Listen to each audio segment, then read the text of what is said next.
Battleline Podcast. I can't believe we're on episode 88. We are coming very close to episode 100, and we'll have to do something special for that.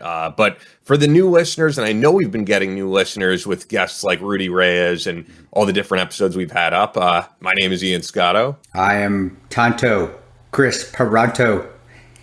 Yeah, and every week on this show, every Monday, why don't you be excited when I say you got to start? You got to every time I have to get excited. Come on, Flavor Flav, you got to amp it up. Be the hype man, man. Come on, hype man. But yeah, and every week on this show, we interview different members of either the special operations community or people who are somewhat involved in that community, like Alex Hollings, for example, not a special operations veteran, but a Marine and an excellent journalist who has covered things in the special operations community. And occasional guests from outside of that realm, people like Cavito and Rich, we have to do a part two with them when you're actually on. But yeah, before we get into everything, I could tell you I had a great night's sleep. I was completely relaxed, and that was thanks to our friends at Ned. Even though I watched the Islanders lose their second in a row. Oh no. And then I played some Mario Golf 64 because that's the only game I play. It's literally the only game I play is Mario Golf 64.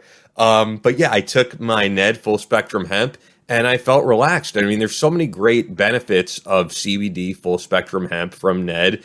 Whether you're suffering from post-traumatic stress or having sleeping issues or anxiety or you're having joint pain. I mean, there's so many great benefits. You weren't on for the Benny Glossop episode, but I'll tell you something funny. I mentioned Ned, not just as a shameless plug to Benny during the show, but because he talks about that he suffers from different ailments and different pain in his body.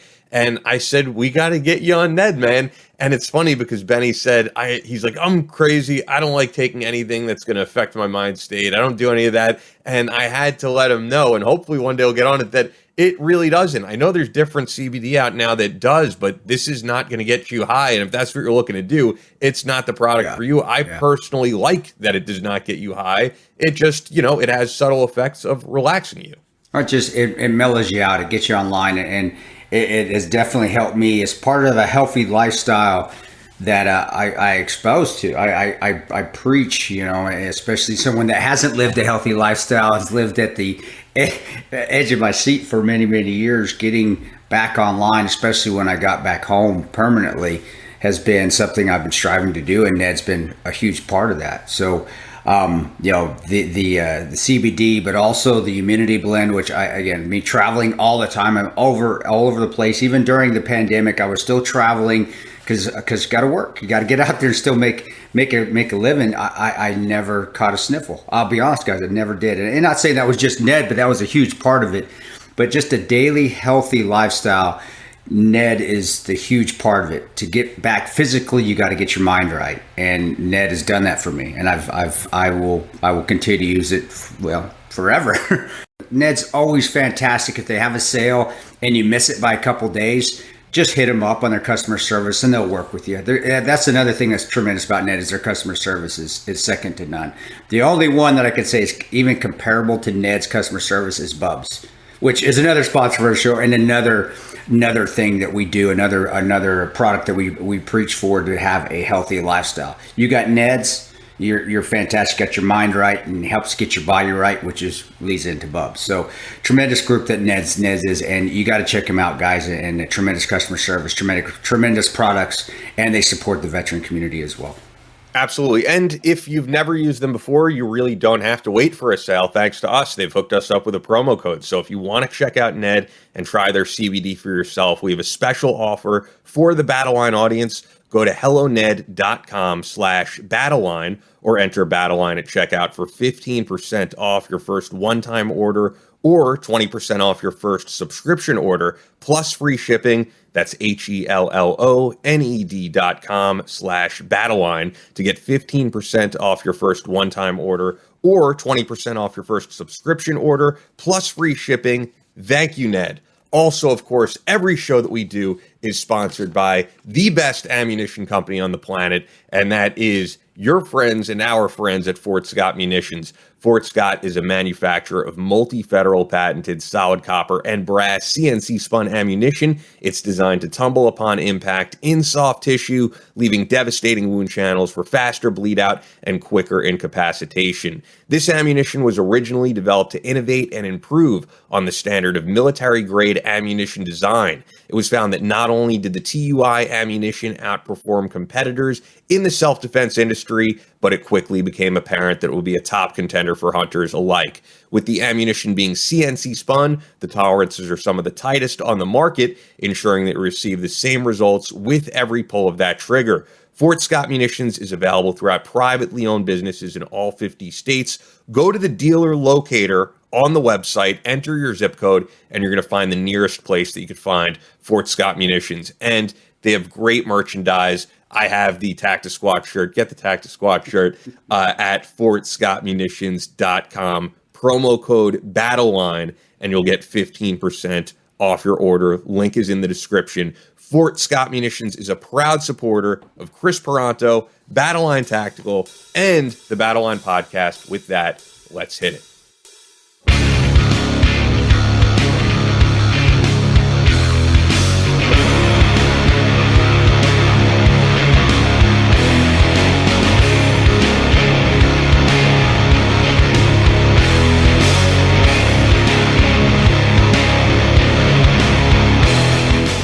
From Omaha, Nebraska to New York City, from planet Earth to extraterrestrial life in space, a podcast with no equal, engaged in unconventional warfare through your speakers and headphones. This is a show about embracing the suck, conquering your demons, and finding God in the face of adversity. Chris Tonto Peranto. Twitch is on. Motherfucker, I'm gonna shoot you in the face. Ian Scotto. You know, Ian and I have been dating for a long time. You are now tuned into the Battleline Podcast.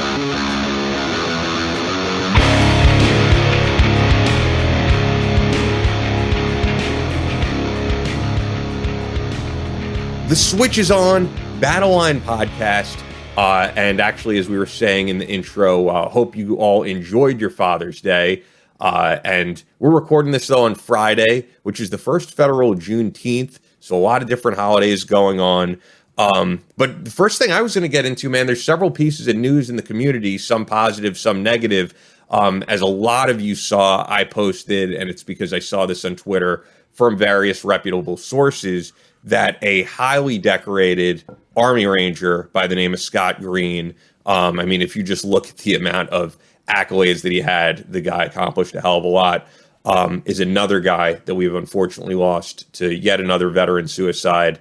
And I tried to write what I could that was heartfelt on the post, but the truth is, it's like, I want to raise awareness for this issue as much as we can and bring on guys like Carl Monger. But truthfully, I don't know what we can do to solve this. I don't think there's a quick fix for it, but for these guys to know that they are loved by their fellow Americans and that there is never a reason to leave us prematurely. Yeah, being a Ranger myself and having suffered my own ups and downs, again, especially until and shameless plug or not, until I found Ned, where really didn't get my mind right. I was up and down taking prescription medication, and always use natural remedies, in my opinion, not prescription drugs, unless you have no other choice, and you're rolling the dice with those things every day. But there's a time where the chapters, I think guys, when I say guys, again, gender neutral term here on Battleline Podcast, guys.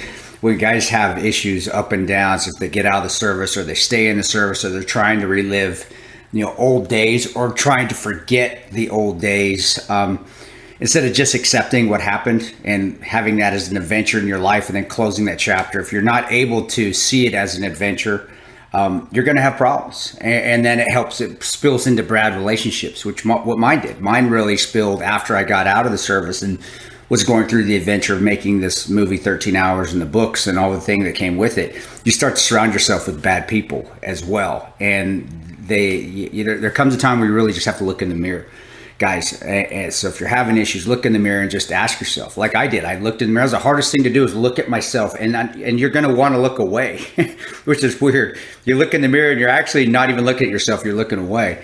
But looking deep in your eyes and just saying, hey, is this how I want to live my life? And if the answer is no, then you have to find a way to fix it. And Army Rangers, SEALs, Marine Recon, infantry guys out there, grunts, y'all never quit on anything.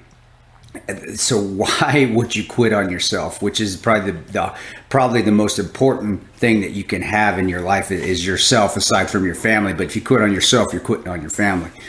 You don't quit anything. Why quit on your life? And I just want to add, I mean, there's great resources out there. I tried to throw that out there when I posted about it, because whether it's 14th Hour Foundation or Gallant Few, there's a ton of different resources of guys that you could reach out to. In a way, I would say reach out to one of us. But what's crazy is, like, the problem is so rampant that I know that there's a huge burden on a guy like Carl Monger to give out his cell phone number, because when you hear that 22 a day number, whether it is 22 a day or it's less than that, we don't really know, currently, but it's a lot. And I'm sure Carl is answering calls every week from guys who are saying, I don't know if I want to be here. And it's a huge burden to put on himself. But I've also heard people, I'm trying to think of who even said it on the show. It may have been Mike Schlitz or someone who said, I would much rather get a call from you at 3 a.m. and have to talk to you for 3 hours than lose you for good. Well, and that's you do have to pay that some mind, because I'll be honest, because I'm in that same boat where somebody will need some help. And you want to help them, but the person doesn't realize that one person, if you add it up, that turns into 10 over a long period of time, and that takes time away from my family. So it's tough. You have to juggle that if you're that person that needs to talk. But also, if you're reaching out to somebody and it's a friend or buddy and they don't get right back to you, don't feel bad. Don't get upset about it. They're not ignoring you. It's just they're trying to live their lives as well, which I know a lot of people understand. But if you're going through those hard times, guys, and I tell you again, you can reach out, get those resources to help. But when it comes right down to it, you have to fix yourself. There's nobody that could have helped me. I had a lot of resources, even guys like Ian. When I was going through hard times, he never saw it, but still talking to him at times, just seeing him and having that conversations with him was fantastic. I mean, I'll be honest. I feel like it's the opposite. I'm going to be honest. I never heard from you during those hard times, because I had no idea you're going through them. But when I was going through hard times, I really did. And I have a video up of it on YouTube, and it's true. I thought about your story at the airport and someone making that huge difference. I swear, man, that was, I'm not going to say that stopped me from doing something stupid, but it was one thing that I reflected on, and I was like, other people have been through this, where you were at the airport. I always remember the story, and you felt like, I don't want to do this anymore. I don't want to be here. And just a random lady, stranger, she was the sweetest lady in the world. Just showed up out of, and those things happen. It's like an angel from God, literally. Yeah, it is. And those things happen. So that's what I'm saying. Don't give up. Even if you can't get a hold of your buddies that you serve with, and guys, that isn't always the best thing either. Your buddies are there, but sometimes that stirs up those memories that you're trying to get away from. So you have to find it within yourself. What do I need? And I had a buddy, I'm not going to give his name, tremendous, one of my best friends. I have pictures of him on Instagram. He really shut us all out for 10 years. That's what he needed to do. None of us were angry at him at all, because that's what he needed to do to get his head right, because of all the stuff he'd been through. 10 years later, he calls, and the same group of friends were like, hey, what's going on? It's like we talked yesterday. So if you're on the other end and somebody shuts you out on your team and doesn't want to talk to you, don't take that as a negative. Sometimes that's what needs to happen. Even I do that from time to time, where I'll just turn everything off, and I don't want to talk to anybody except for my family for 4 or 5 months. And that's just how I want to get over my my issues that I'm having at times. So we all have them, guys, but we have to find the way that helps you the best. If you need to reach out, there's assets out there to reach out, like Ian was saying, you know, with Gallant Few, or Michael Schlitz is out there, or just your buddies on your team. But if you have a family and you have your wife and your kids and they're around you, and you have a good relationship with them, which is, it's important. That's who you need to lean on in the moment. If you don't, guys, then it's okay. Just find your buddy, find your mom and your dad, sister or brother, and then just look at yourself and say, I can get through this. I can do this, because I've been through everything before. I've kicked ass. Everything I've done, I can continue to kick ass, and I'm going to fight my way through this and just get up every day. I think that's what we always say. Even if you don't feel like getting out of bed, just get up and do something so it feels like you're still moving forward and taking those baby steps. But Colonel Green, I mean, this guy was a colonel. It wasn't like he was some private either. He was in charge of the Command General Staff College there in Leavenworth. He was in charge of, that's a huge college there in Leavenworth. So it wasn't like somebody that hadn't had a tremendous career. Company commander from 75th Ranger Regiment. He was a commander with one of the airborne brigades. I don't know which one. But combat veteran. Again, it can happen to anybody. So you have to, but it comes down to taking that look in the mirror and saying, I got to fix myself. And that's how I fixed myself. And guys, you can find a way, but you have to continue to move forward. Even if it's just little by little, it will get better. You don't know when it's going to get better. Don't try to plan it when it's going to get better. Just say it's going to get better, because the tunnel will come, that light, and you'll get out of it. You just got to keep moving forward. If you don't, then you won't ever reach the light at the end of the tunnel. But keep fighting, never quit, and you'll get out of it. Yeah, and rest in peace to Scott Green. And I wanted to bring up some positive news. I wanted to balance that out because I thought this was really cool. So an Air Force PJ, who a lot of you guys know BK because he has such a great podcast, World News with BK. He is very politically incorrect. I've always liked him. Just a super, great guy. I invited him to come on Battleline probably a few months ago, and he said, look, I am going through a kidney transplant right now. I haven't told anybody, but I'm not talking about this right now, but he's like, I just don't have time because of this. And obviously understood. So more recently, I saw that he posted a picture in the hospital flexing, and he is all good. He had a successful kidney transplant thanks to another Air Force PJ and combat controller by the name of Scott. And we'll definitely get him on soon, but I thought that was really cool. And he was saying, I can't repay this guy enough, this other Air Force PJ. And I love that I have this community of guys who was literally able to save my life. Gosh, and just having the right blood match, too. And that's just the weirdest thing in the world. Well, when it's meant to be, it's meant to be. So continue to fight on, Air Force. I say that with a smile on my face, BK, of course, because you're Air Force. but continue to fight on, get better, and use your story to inspire. Be politically incorrect, but in this case here, I think you have an inspirational story, and you can help people with your story of coming out of this with was it new kidney or kidneys? Which one, right? I assume so, yeah. It's his original post was pretty funny, though, where he was like, I've had a hard time being the usual jacked and tan BK through all this, getting exercise. And, but now he's, he said, because he is a super active guy. He is a guy who loves working out and swimming, lives in San Diego, and, is doing all that stuff and going to the beach. And, it was tough for him from what I read, but now he's back to that active lifestyle. It always is tough when you're bedridden forever and you want to be active. But I said, he's got another tremendous life experience that he can use to help others when they're having their issues. That's the beauty of life experiences, good or bad, especially if you're air quotes, a public figure out there. It doesn't always have to be negative. You can use those experiences that you're going through right now to help somebody else that's going through some illness to get through it or going through a hard time. And like you said, Ian, we're going full circle. Like Ian said, he remembered a story that I had when I was having my issues where I got through them, and that's how it helped him, at least a small part, helped him get through some of the demons that he was battling. Well, 100%. There's two things I remember from that time that helped me out. I swear to you. That story, I've said it on the show, I know. That story and walking through New York City, and I heard some guy on a saxophone in front of Macy's playing You Are Not Alone by Michael Jackson. And it may sound corny, but the song hit me at that time. It did make me tear up, and it made me realize I need to reach out to loved ones and be open about how I'm feeling. And but everybody I think goes through these things for sure. Anyway, I don't want to be negative about all this, because we do try to stay positive here on this show, and Alex is going to be really fun to bring on.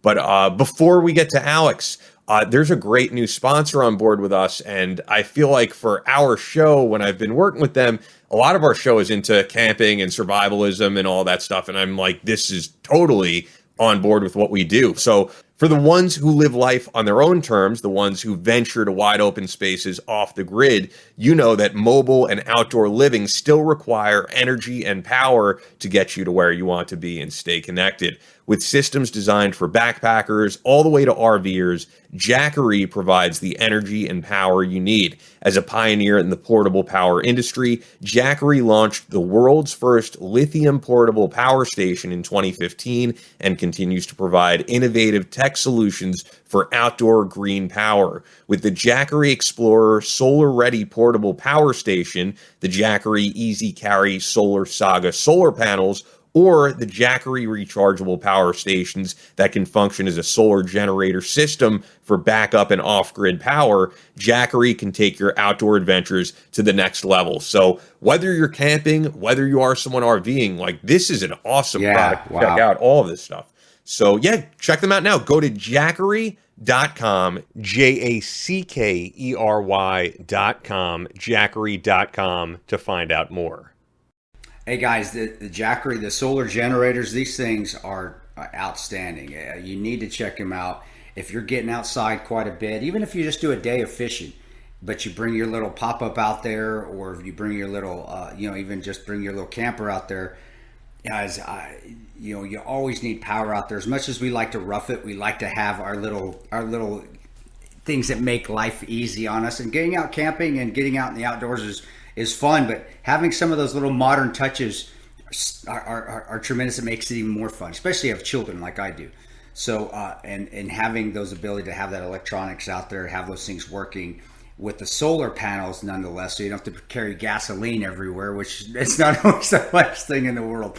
So guys, check Jackery out. Check their website out. It's a tremendous website. You're going to be able to find answers to a lot of your questions. And if you're an outdoorsman like myself, and I know Ian likes to get outdoors, I like to fish. It's something that you do need in the back of your side-by-side, or the back of your Kawasaki Mule when you're going out there and doing your fishing or hunting or just getting outdoors. Tremendous company. I'm ecstatic that they're on with us, because this is right up our alley. Fantastic stuff.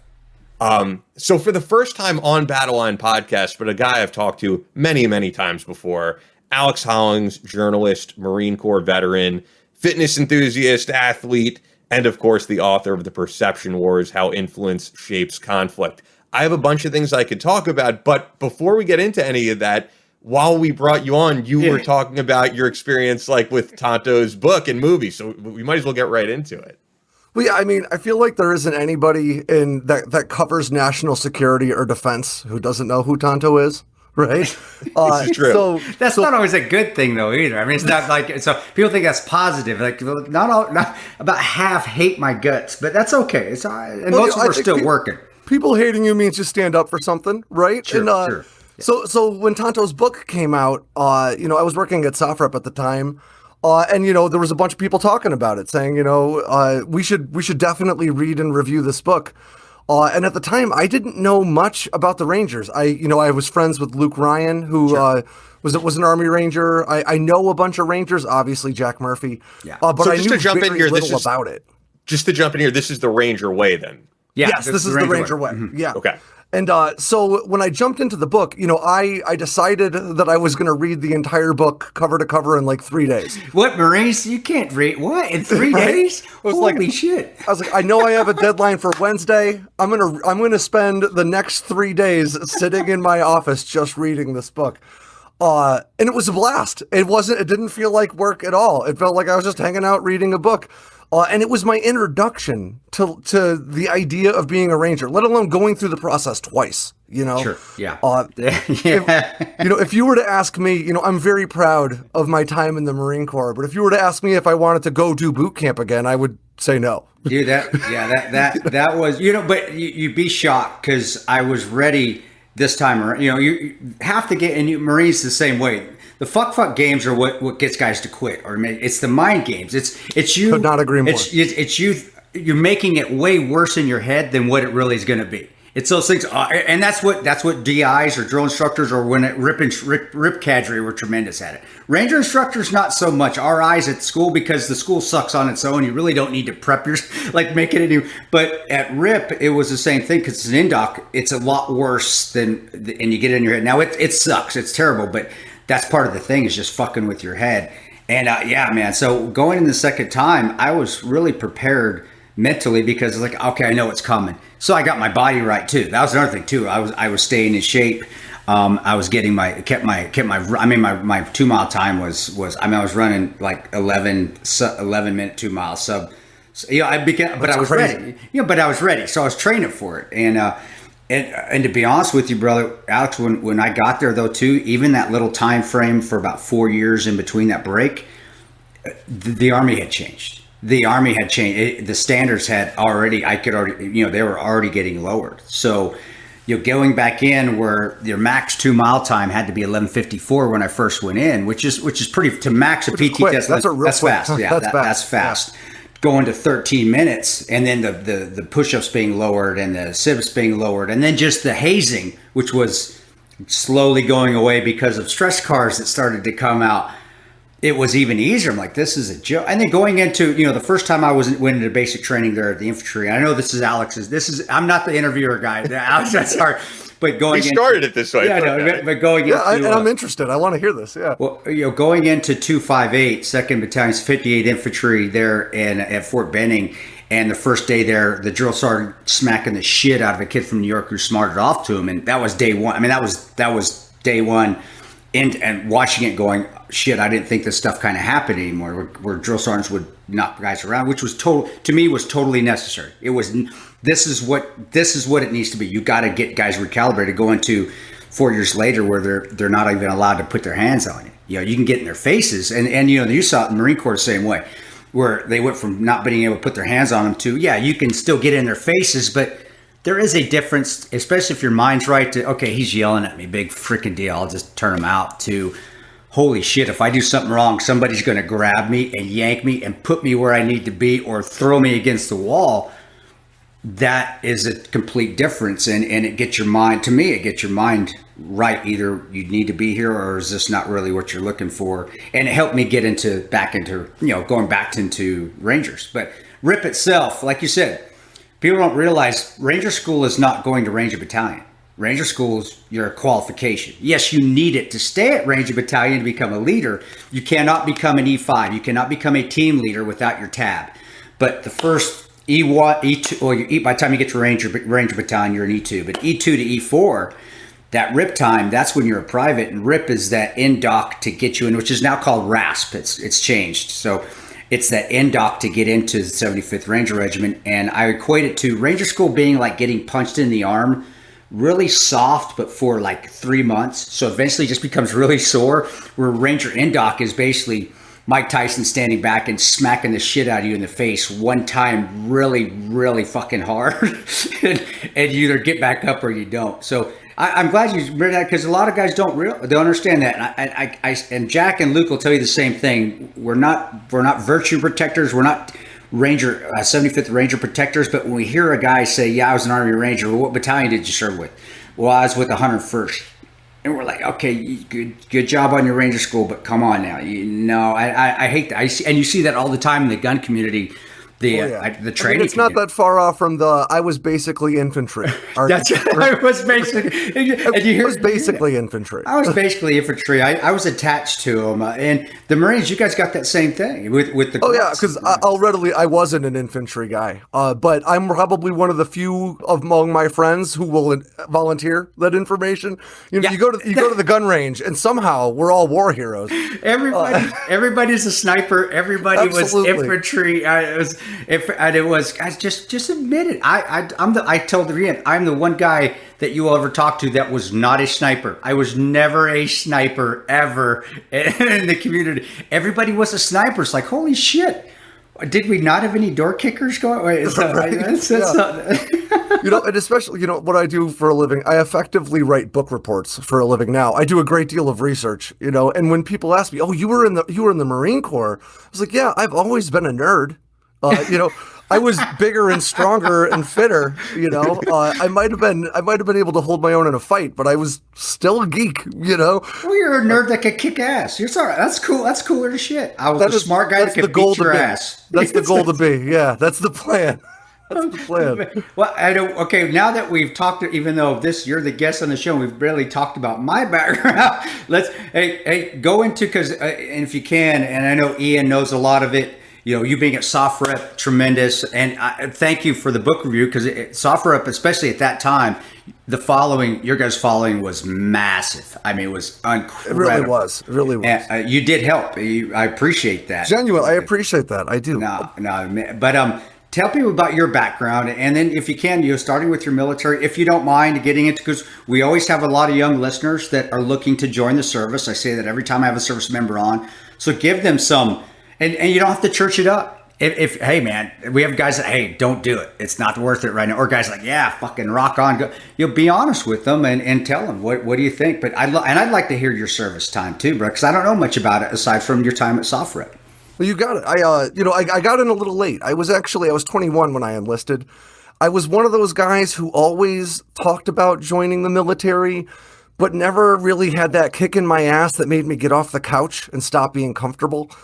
But when I was like 19 or 20, I met a girl, I dropped out of college, went and got a job, as a part slinger and a tech for a racing team for Skip Barber Racing. And, wow, which I loved the job. My older brother, has had a pretty successful career in racing. So he got me in the door, and, it was a great job, but there wasn't really anywhere to go unless my aspirations were to be, a traveling pit mechanic, which is awesome at 20, but I knew probably wouldn't be great for me at 40, or I have buddies who still do the job. It gets tough, by the time you're 50, living your life on the road, in a race pit is not that different than, digging holes to sleep in. It's a tough job, without a lot of pension coming at the end of it, So I was thinking about what I might be able to do with my life, and I spoke to a Marine Corps recruiter a few times. And then my wife, who was my girlfriend at the time, got sick, and she worked at an amusement park. I was a mechanic. We didn't have health insurance. We already lived together. I was like, hey, I have an idea. I'll just go enlist. We'll get married real quick, and that'll pay for your hospital stay, and then we'll figure the rest out later. It was not the most well thought out plan. I went to the recruiting office on Wednesday. I said, hey, when does the health insurance start? And he said, when you ship. I said, when can I ship? He said, well, what job do you want? I said, I don't care. He said, Sunday. So I left in a hurry. I didn't know what my MOS would be until I got all the way through combat training. But the Marine Corps, even though I got there really abruptly and maybe without some good forethought, it ended up being, honestly, probably the best thing I could have done. Maybe not the best thing for everyone, but certainly for me, but it wasn't without its challenges. I ended up getting stuck in an admin MOS, which I hated initially. So you were through combat. So you were Joker. Basically, that's who you were from Full Metal Jacket. You were fucking Joker, dude. That's and just waiting to find out what my job would be. But I had this idea that I was going to be on an air crew for a helicopter. I was like, they're going to put me in a helicopter. I'm going to be air crew. It's going to be awesome. And you have always been an aviation nerd, yes. From what I know. Yes, yeah. I have always been an aviation nerd, but I have some vision problems, so nobody would ever let me fly anything. And at the time, honestly, college, I went to college on a writing scholarship briefly, but didn't have any real interest in finishing it, Yeah. So when I got to the Marine Corps, I was stationed in 29 Palms, lovely 29 Palms. Yeah, desert. Oh, man, it's beautiful out there if you're not on 29 Palms. But if you're in Palm Springs, you're good to go. But just on 29 Palms. Over time, it did grow on. I did hate it initially. But, I got to play. I didn't like my job, right? So I was always the guy with my hand in the air to go. I got to try out for first the battalion football team and then the Marine Corps West Coast football team. Wow. I got to fight for the Marine Corps' first mixed martial arts team while I was out there. I got to volunteer for a bunch of really incredible things. But it wasn't without its challenges. We had a few suicides within my shop while we were there. One which was very close to me, that really kind of affected my view and my perspective on service in a pretty dramatic way. And then I was offered orders to Germany based on extending, and I snatched them right up. And after they moved all my household goods, they canceled my orders to Germany and redirected me to Fort Devens, Massachusetts, which is like the opposite of going. I'm from Vermont. It was like they sent me back. I was like, please don't send me home. But it was good for my wife. And when I got there, I was in charge of training reservists, and I was a funeral honors NCO for 4 years. Holy crap! Wow. Whenever I talk about my time as a funeral honors NCO, I mean, I did, a light week would maybe be 3 funerals per week. A really heavy one might be more. Man, that's got to be. We had Gunny Bustler on, and he talked about he was in he's a Marine that was in the, they don't call it funeral direct, but mortuary affairs. Man, to me, I went through some stuff, and did some things here or there, but I still think just because of the morbidity, is that even a word? But I'm going to use it anyway. It's my word anyway. It would be tough to get to work because really, what are the positive? How do you make that positive when, you may not be getting shot at, but you're seeing death, and you have to make it look good for the family, which is good. You want to honor them, but God dang, after a week of doing that, it's like, how can I keep making this positive for these people that we're trying to honor them when all I'm seeing really dead bodies? And does it just turn into not even a person where you have to internalize it, compartmentalize it, where it's just, I'm not even seeing people anymore. I've got to compartmentalize it and seeing dead bodies, not to be disrespectful, but just to save your own head, man. No, you hit the nail on the head. I'll be the first to tell you that a lot of the funerals that you work are tough. Some of them are incredibly tough, but more of them than you might think are kind of positive in a big way. I can think of a few stood out to me in particular. Maybe the hardest funeral I ever served on was a corporal who had just come back from deployment and ended up killing himself. Okay. And so his unit came up from Camp Lejeune, and I had presented flags to spouses and to parents. I presented flags to kids a few times. It's never easy, but I presented the flag to his NCO to present to his mother.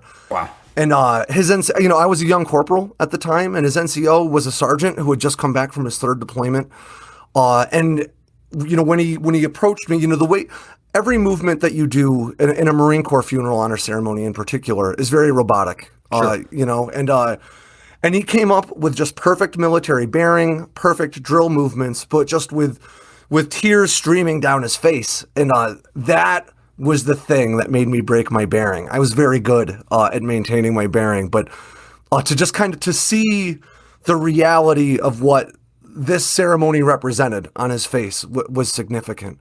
But conversely, there was one funeral for, he was a Marine veteran who'd become a police officer in the Massachusetts State Police, and the Mass State Police came out in force for the funeral. They put on a hell of a show on his behalf. But that funeral was very much a celebration. Whereas funerals, particularly funerals for suicides, are very, very difficult to get through. Funerals for a guy like that, a guy who was a hellacious warfighter, got out of the military, decided to continue to serve his country, in a law enforcement capacity, ended up being killed in the line of duty. And every day of that man's life, he was working toward what he felt would make this world a better place, for the people around him. He was fighting for his buddies in the Marine Corps. He was fighting for his buddies in the police department or in the state police. And then, the state police who were there, who were off duty, were passing around a bottle of Jameson. The cops who were on duty, were in their best dress uniforms. And the whole event felt almost jovial. Everybody was there to remember how great this guy was, and everywhere in between. there are some that are almost funny, to be totally honest. I agree. I can see that. Definitely. You know, there are religions that have a different relationship with God than the ones that maybe we're accustomed to. I definitely remember during one funeral ceremony, thunder striking and the Reverend stopping and pointing at the sky and saying, "You wait until I'm finished." Dude, that's awesome. I wish I wish we could have that. That would be a perfect. If you can find that anywhere, and when we just start doing our videos, we gotta have right? that. We start doing like our intro, man. Boom.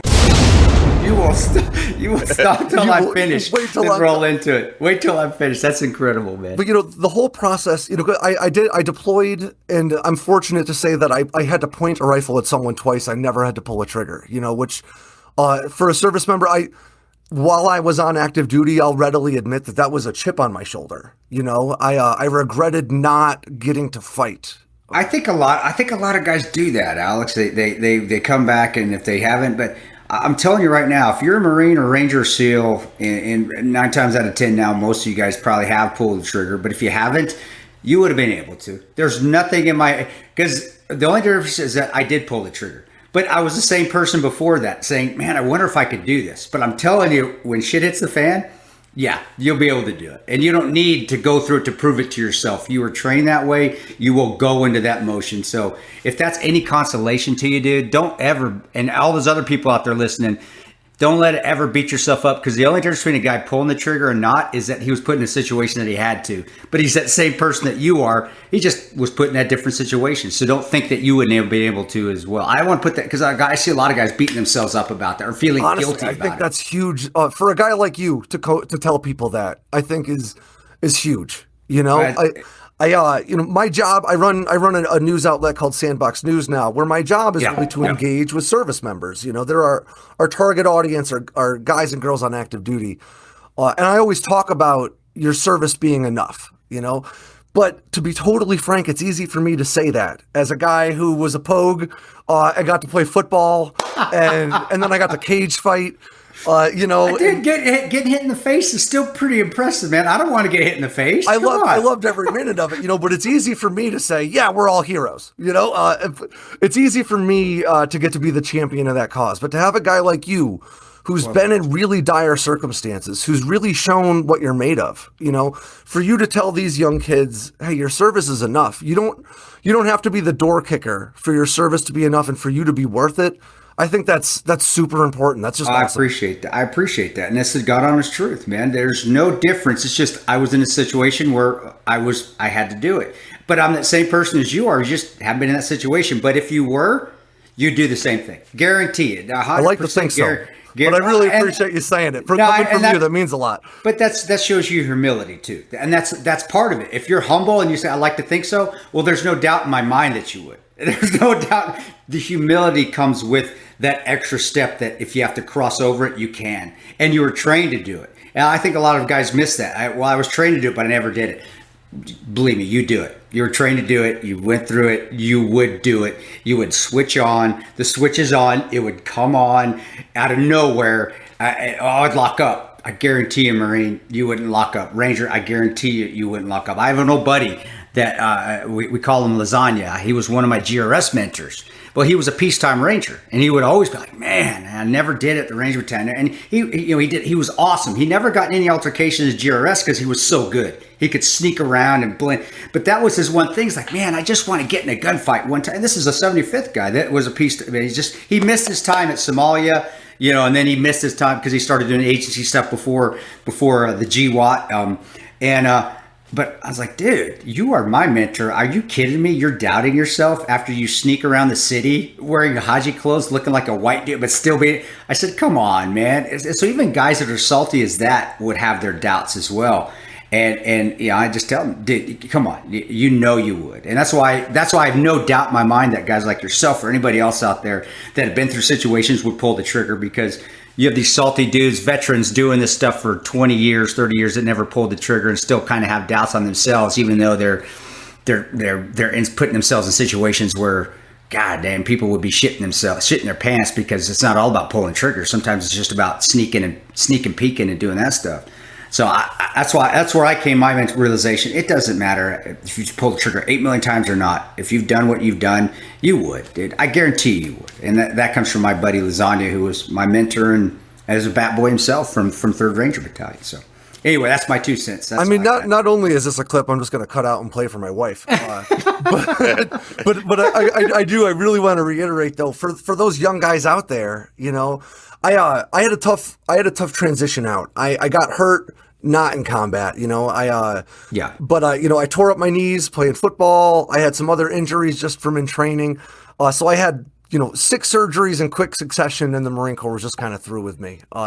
They took great care of me. You know, they medically separated me and it went well. But I had a tough transition because I derived so much of my identity from being a Marine, you know, and so when I made that switch, and I had that chip on my shoulder that, you know, when I meet people, especially in a place like Massachusetts, which is where I went to college, they're like, "Oh, you were a Marine?" The 2 responses are either they'll just call you a baby killer, or they'll ask if you've ever killed anybody, right?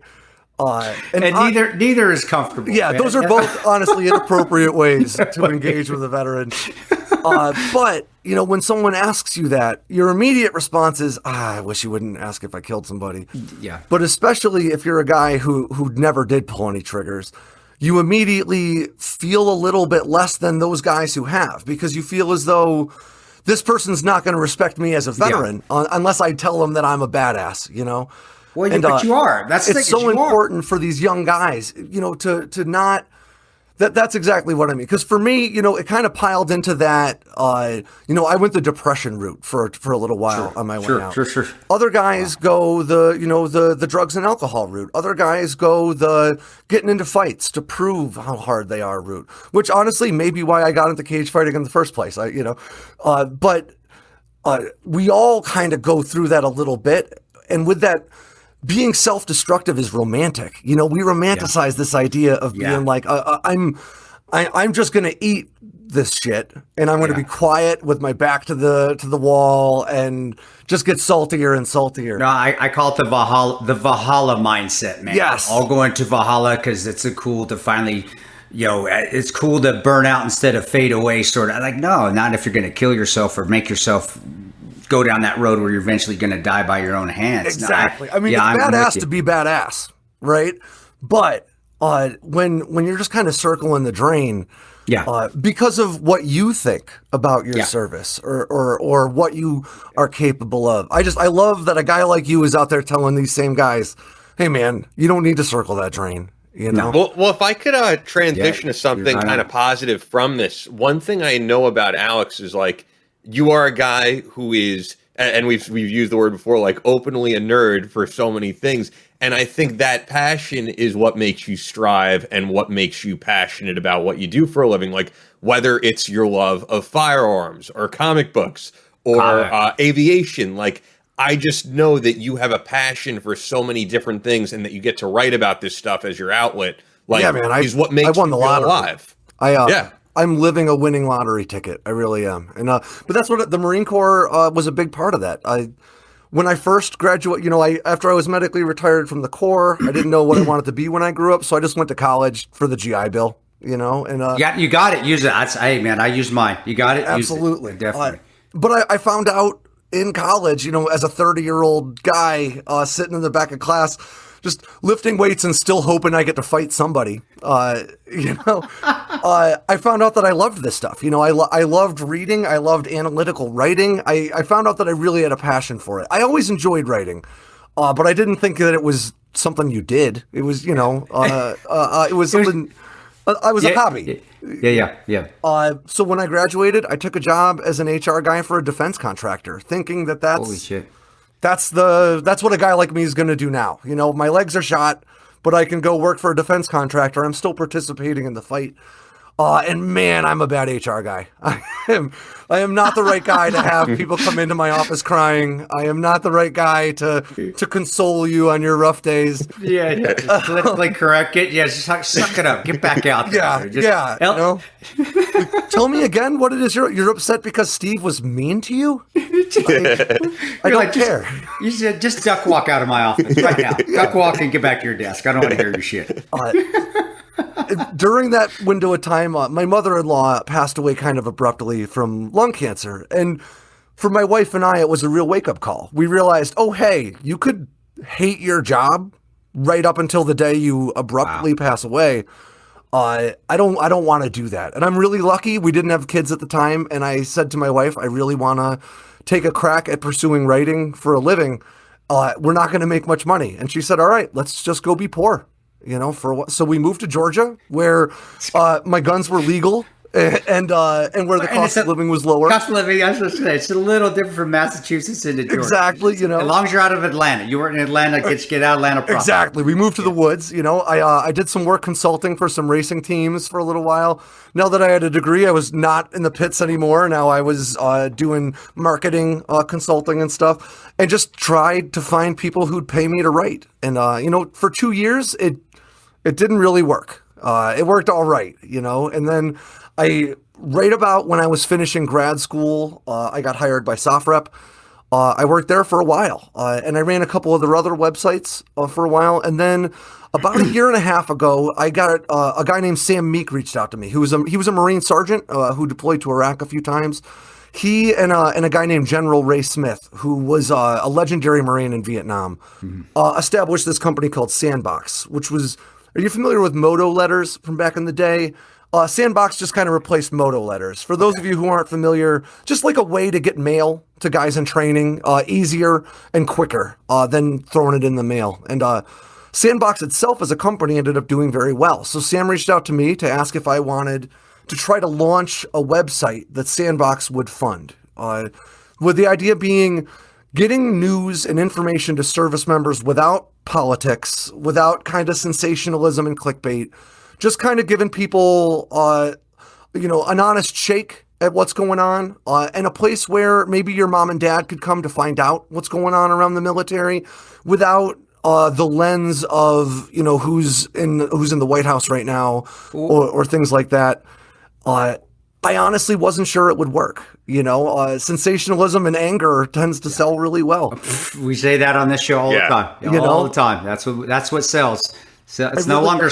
It's part of sex, sensationalism, and anger. It sells. Very true. That's it. Yep. That's a good way of putting it. And I faked confidence the whole time going through the interview process. I was like, I can absolutely do it. I can do it. Just like I did on a promotion board. If you don't know the right answer, just say the wrong one as confidently as you can. You're going to get through here. But I still don't know if I'm good at this or we're lucky. But we ended up doing 20 million views in our first year. That's awesome. We're trending 40% higher than that this year. We're doing great. And most importantly to me, we're not kind of participating in, I think a lot of people make their money by shitting on the military at this point. Right now. Yeah. And that's not to say that we shouldn't shine a critical light on things that the military does wrong, on things that America does wrong. Obviously, the country has flaws. Everyone's got flaws. Obviously, our military's got flaws. But I think that there's plenty of that. I think there's a lot of folks out there focused on the negative, even to a fault. And I'm glad to get to be a part of, if you want to Google, Marines or Rangers or something, you're going to find my website. You're going to learn something good about them without necessarily just being inundated with the worst days that the service has had or the worst experiences that service members have had. Well, that's low-hanging fruit for those that don't like the military, or I think a lot of people also attribute the military to being more conservative. Most members probably are. I think it's probably pretty fair. Yeah. But it's always low-hanging. That's easy. It's easy for politicians to find that low-hanging fruit of, okay, what has the military done wrong this time? And we can get our base spun up because a lot of these guys are rednecks from Georgia because that's what the world thinks. And dude, and that's why it's great to have something out there that isn't like that. That just that does the truth. Really, literally does the truth, bad or good. this is the truth here. And I even started to see that, and I want to get your opinion. I started to see the sensationalism, which at the time I was in, I didn't think that was possible. But in the Times, the Marine Times, the Army Times, I started to see that turning into the New York Times type news, and not getting good information, or not getting accurate information, or starting to slant one way, or doing the clickbait like you said. But what is your opinion on them today? Because I back in the day when I first did, I loved reading Army Times because I thought that was the end all be all. Now I'm like, oh my goodness, I don't know if I think it's slanted. It's getting more slanted depending on who's in office. I want to preface up front that I'm friends with a bunch of folks over there, so I don't mean them any disrespect. I think that the Military Times, kind of like all of us, is trying to figure out how media is changing and how to make that work. You know, when I went to grad school, 5 years ago. It wasn't that long ago. But the stuff that I learned, the case studies we did then, were already way outdated, Okay. Dude, everything is, if I could just jump in here, everything is changing so fast. Absolutely. I noticed it with what I do, with radio, with media. Like, old school radio is a totally different business model. And also, when I first got into this, podcasts were a new thing. And I think people who are into like this old news media thing often forget, like, a popular Joe Rogan episode gets way more listeners than anything on Fox News or CNN or MSNBC, minus maybe Tucker Carlson, who gets amazing ratings, or Hannity. To your very point, I was talking to Ward Carroll the other day. He's, one of the guys that founded military.com and We Are the Mighty. He works for the Naval Institute now. He's a pretty established dude in my line of work. And he was telling me that for the Naval Institute, they've turned their publishing model on its head. They do the podcast first, and episodes that do well on a podcast, they'll write about for their print edition. The podcast comes first and foremost. After the podcast was YouTube. And then, as much as it pains me as a writer to say, after podcast and then YouTube, then comes writing, which, I have a face for radio and a voice for print. So I wish it was the other way around, but you're 100% right, and everybody's trying to figure out how to stay viable. And with writing, it's so much just reading the headline, and then you get into the gist of the article, and it is not what the headline says. I call that making promises versus keeping promises. Right, and I've been in that. I have been involved in stuff like that with CNN International, with some of Fox's write-ups on there, where they'll take something out of context. The normal shit, take something out of context of what I said, and then you go in the article, and there's the truth down there at the very bottom. But that's honestly, that's why I stopped doing. I don't do any more Fox or CNN or New York Times or Washington Post, or I do none of that anymore. And honestly, it really hasn't hurt me on awareness. I bet you it has. It hasn't. But you raise a great point. The biggest mainstream outlets are doing this. So then when smaller independent outlets are doing it too, you start to wonder, all right, why? My argument would be that it's because it's a supply and demand industry. Exactly. And there aren't enough responsible news consumers like you, Tonto. I know, Ian, you're like this too, where you'll go, I don't like the way that they are skewing this, so I'm going to let it die in silence. I'm going to ignore it. Because when you comment under something to say this is awful, you just increased its organic reach. Yes. When you share something to say, look how bad this is, you just exposed it to all the people in your social sphere. Yes. If you ignore the bad and signal boost the good, we'll see a shift. That's what and we say that, and it's slow, but you just have to continue. Everything that's good takes time. It's anything you do in life. It's worth the effort. It's going to change, but it's going to take time. It doesn't happen overnight. And Ian and I preach that same. We have that same mindset here. Don't just turn it off. We always say, turn that shit off. Just turn it off. Go outside. Go fishing. Go take your Jackery solar machine. We said every time, dude.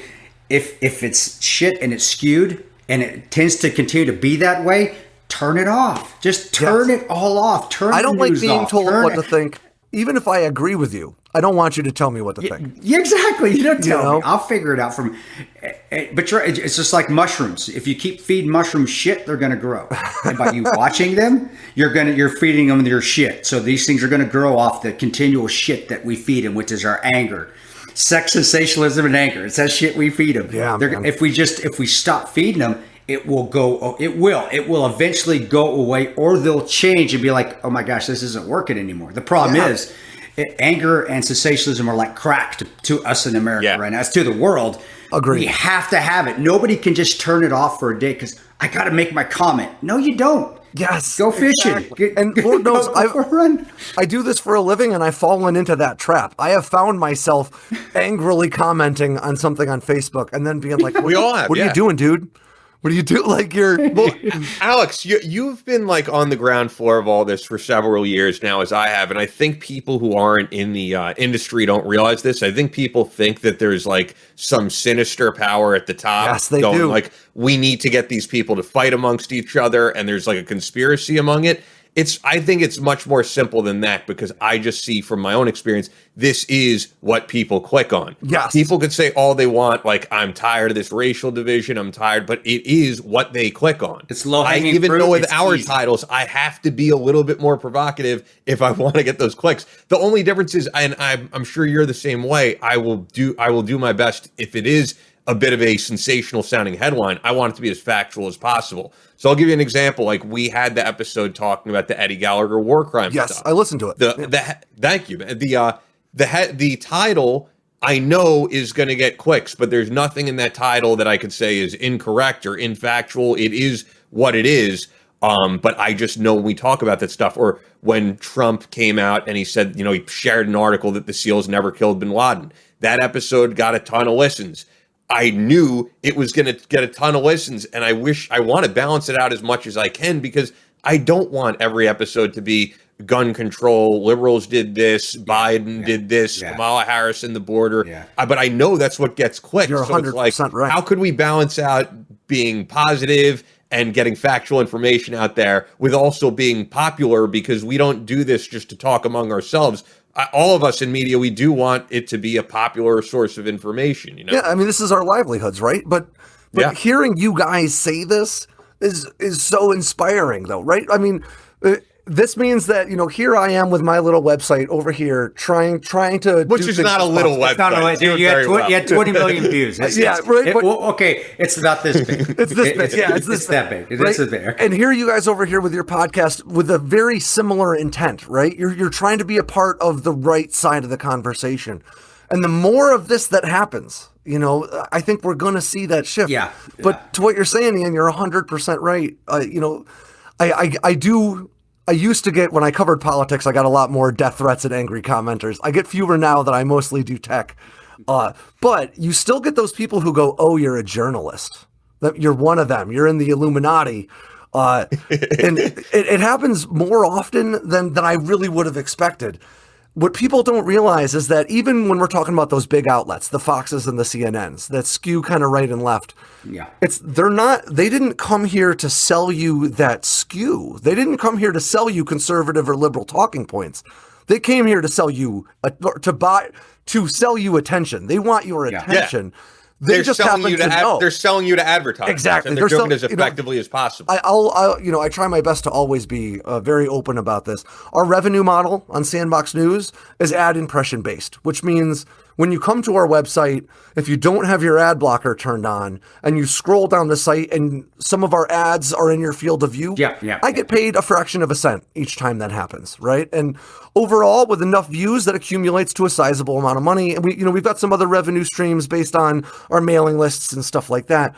But it's a pretty simple process. The more people who come to my page, the more times they'll see these ads, the more money we make. That money is what we use not just to keep the lights on, but it's how we pay our writers and create this content, right? So if I know that if I put Navy SEAL in the headline, I'm going to get 30,000 more views today, I understand the inclination to put Navy SEAL in your headline. Now, if I put Navy SEAL plus war crimes in my headline, it's going to do even better. The same way if I put F-35 and failure in my headline, I know it'll do well, even though the F-35, just like the Navy SEALs and all things military, is an incredibly nuanced and complex topic, right? But people don't want any of that. They want a tweet that they can use to shit on somebody else. And And that's where those really kind of egregious headlines come from. But the only way that stops is from people like us who consume our media being responsible about it, and people like us who produce it being responsible. But the real power is in the readers and the listeners and the Facebook engagers. The audience has all of the power here. They do. You keep clicking on it. You keep going to it. You keep looking at the ads. You as being we, I should say you, but we. It's all of us, right? It's all we do that. Well, of course, they're gonna keep putting out divisive stuff because that's what people want. Yeah. And that's the easiest thing to speak about because you're always going to have everybody's going to have an opinion, and everybody's opinion matters, especially nowadays. I tell you guys, not everybody's. You'd be pissed off at me if you want. Not everybody's opinion matters on everything. It doesn't, guys. Yeah. I don't care what TV tells you or not. Sometimes your opinion, you just need to keep it to yourself. The list of people I've blocked on Twitter agrees with you. It is. There you go. But it is if you're not willing to be objective. Man, how do I put it? Not willing to be objective, which most people that watch just CNN or Fox are not being objective. If you're not willing to be objective, then turn it off, guys. Turn it off. Or restart. Do a reload. Turn it off for a month and just cleanse your palate. Do an enema. Do a brain enema, and then turn it back on later and see if or get into a platform where you're seeing both sides, where you're getting both headlines, or that's just objective. I mean, because I will say I read Alex's stuff on Sandbox. There really is not an agenda. Yeah, of course. And the stuff on AP, not the opinion articles on AP, the news stuff on AP is always pretty objective. They're getting a lot better coming back. AP is starting to get a lot better coming back to where they were back in the past. Straight down, objective down the as long as once again, I mean, AP has an opinion section and they have a news section. But it says opinion. It says opinion. Those tend to be very left. Yeah, I have no problem with you. I have no problem with having an agenda as long as you're clear about it. As long as you tell me what your agenda is, then I'm totally down. Sometimes I'm looking for your agenda. I'm a big believer in challenging my positions, in part because I write them for a living. And if there's a big blind spot in my position, I'm going to look like an asshole. So I want to go and find those arguments that are going to deflate mine ahead of time so I can address them when I'm forming my position. And sometimes I'm going to go looking for your opinion, but I do not want to come looking for an objective assessment of what's going on and find your opinion, especially because people are not always that good at distinguishing between the two, No, because agendas, your personal agendas always trump objectivity. They do. It's true. If you're not like you do, or you're able to put your personal agenda aside while you're doing your research, which, I grad school too was tremendous at teaching me that. If anything I learned at grad school was how to do research and how to do objective research. That's probably the only thing I got out of grad school. I got good grades, but I still don't remember anything of it aside from going to the library. And my wife says that what I got out of grad school is some very expensive kindling. And the ability to put MS or MA or MA on a card. Exactly. Yeah. But research, I learned how to research, and it was objective research, scientific journals, doing scientific method, probability statistics, not just going to People magazine and saying, this is what. No, you had it. That's taught me objectivity as far. But I don't do even journal. Hey, you're one, brother. Do even journalists have to do that nowadays? Do they know how to research? Are they getting taught the correct ways to research? There's no, people ask me this fairly often. Like, is there a formal body that licenses you as a journalist? And there isn't. There's not even a common career trajectory. I didn't get a degree in journalism. I got a degree in communications. I would contend, I had a conversation on Twitter recently with some site editors from some other large websites. Hope Sec over at military.com, Howard Altman from Military Times. None of them have journalism degrees. They just, they got degrees in something else. They found their way into journalism. They worked their way up into an editor position. I remember years ago being told not to go to J school, is what journalists call getting a journalism degree. Because they said your editor wants you to write the way your editor wants you to write, not the way some school will teach you.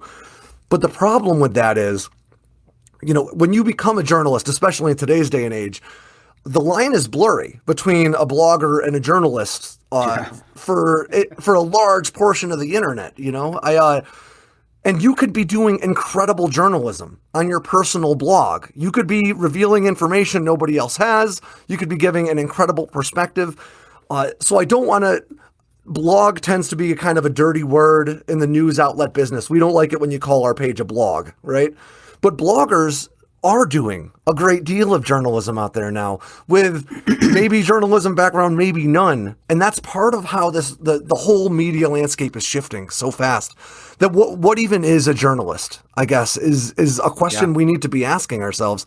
I mean, I didn't call myself a journalist until just a few years ago.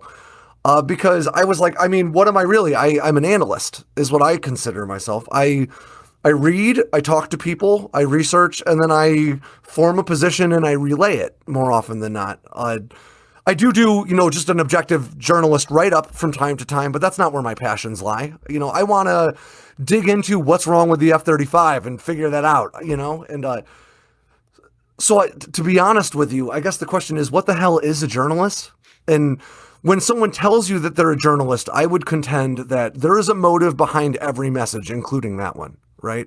So people have a perception of what journalism means.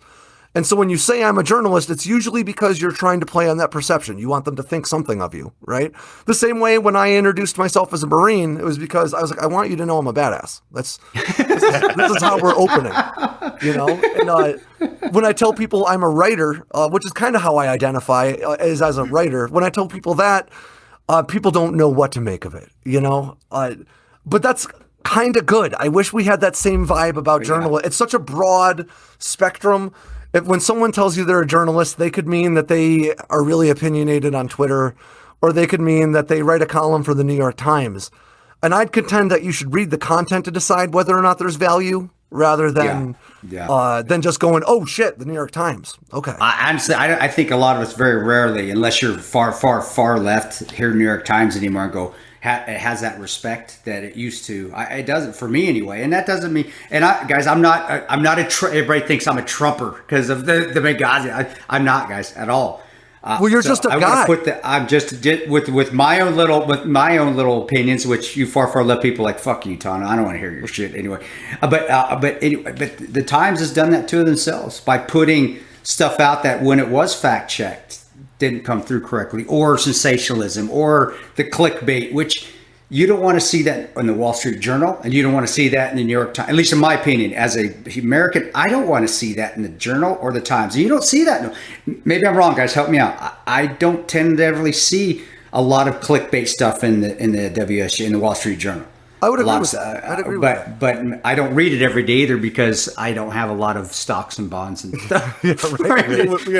Yeah. My biggest concerns about investment are whether or not my wife took the credit card. Exactly. It's my bad. But you do see that in the Times, or maybe it's just more spotlighted because the Times also now is so far left that the right goes after it all the time. Just like the left goes after the NRA, the right goes after the New York Times a lot. So right? Those might both be true, right? I tend to get really frustrated when I see a sensationalism or clickbaity headlines in any outlet, but especially in these outlets that are supposed to be sort of the guiding light for this industry. This year I was elected to the board for the Military Reporters and Editors Association. And my platform that I ran to get on the board was literally just, let's set the example. The idea that the work we're doing every day is informing the overall discourse in our country. It might not feel like it. When I write a big story for me, maybe a few 100,000 people will read it this week, which is a big deal for me.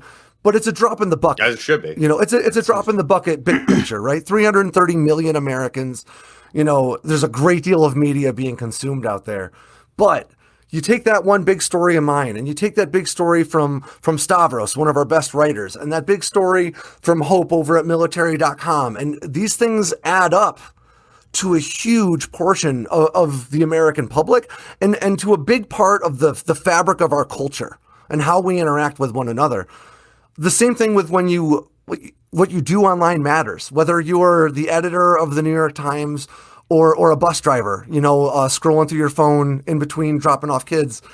The way you interact with things online dictates the way that we interact with one another, as a country. So I think that we are in a pivotal time for our country. And I love the fact that I'm seeing more and more guys like you who are like, yeah, and I'm trying to be on the right side of that. I think that's how it fixes. That's how it changes. That's the only way. And that's what podcasts are becoming more and more the go-to, because first of all, it's not just a quick 4-minute interview. I hated going on the news and trying to get what you need to say in like 4 minutes. And because what they're trying to do in those 4 minutes or those quick little interviews, they're trying to get you to say something because you're trying to think quickly, but you might say something that, oh my gosh, we got him. We got something great. Like, hey, yeah, what do you want to, after Obama said, hey, Benghazi was a conspiracy, what did you want to what did you think? Well, I wanted to choke him. Holy shit, we got you. Not everybody knows it was 5 a.m. in the morning and I'm trying to get up. I'm waking up. Headline, Tonto, I want to choke Obama. I want to, and but what did you feel? That's what I felt. And that was up there. But again, that's what that does to you. And could we have gone into it on a podcast even more? Yeah, we could have. What I wanted is like, let's put us in the ring. Let's put us in the ring. All right, let's go out. I want to choke him out. Do you want to say something like that? But that's what the news does to you. That's a great example of just like that. You suck the context and the nuance out of something, and you make a product that people can share with all the outrage that their heart desires. It's still one of the top things if you search Chris Tonto. It's still up there, right in the first page. And I still laugh at it. I don't feel ashamed at it at all. I know what I feel. But just like the issue at hand, you're a complicated and nuanced guy. You're allowed to have all sorts of opinions and positions on things. And the fact that people want to file you into a cookie cutter political position or a cookie cutter military position or a cookie cutter podcast guy position, we memeify everything, right? We boil everything down into something that we can retweet, right? Yeah. Yeah. Well, that's why people gave us, actually colleagues of ours who I respect, but I'm being honest, they gave me and Chris some shit when they said you're going to have Alex Jones. Oh, yeah. But remember to me, that? it's like, but to me, if your beliefs are so weak that they can't be challenged, then what are they really based on? And also, when you were talking about as long as people present themselves as who they are, I think in this day and age, anyone who consumes Alex Jones knows that Alex is a conspiracy-geared guy. He would call himself that. He does find conspiracy theory and things. Many of them have been right. Many of them have been wrong. But I don't think anyone looks at Alex and says, this is a completely objective source of news. It's not, but he's talked about a lot of things that turned out to be true and that weren't covered by mainstream outlets. Well, I mean, he was the guy that proved the Bohemian Grove thing was real. Yes, went into the, Again, I'm not saying that I'm a big supporter of Alex Jones. I think he's entertaining as hell. Of course, and I loved talking to him. To me, that was like a dream come true. But I agree. This whole idea of media outlets now saying you can't talk to this guy is actually a pretty new thing, because I remember and it's so when silly. CNN. Yeah, but I remember when CNN would have, believe it or not, they would have David Duke on, who was a white supremacist, and they would talk to him.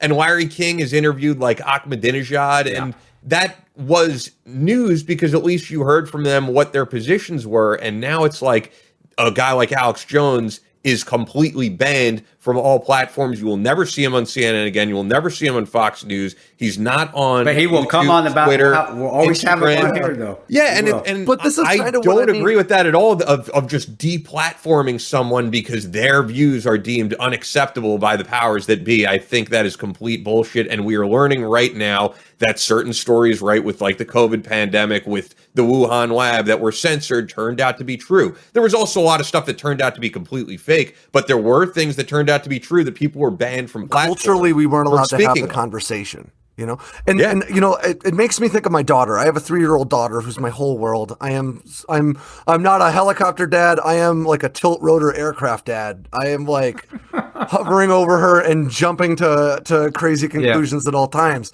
But, protecting her is important to me. I'm a big self-defense guy.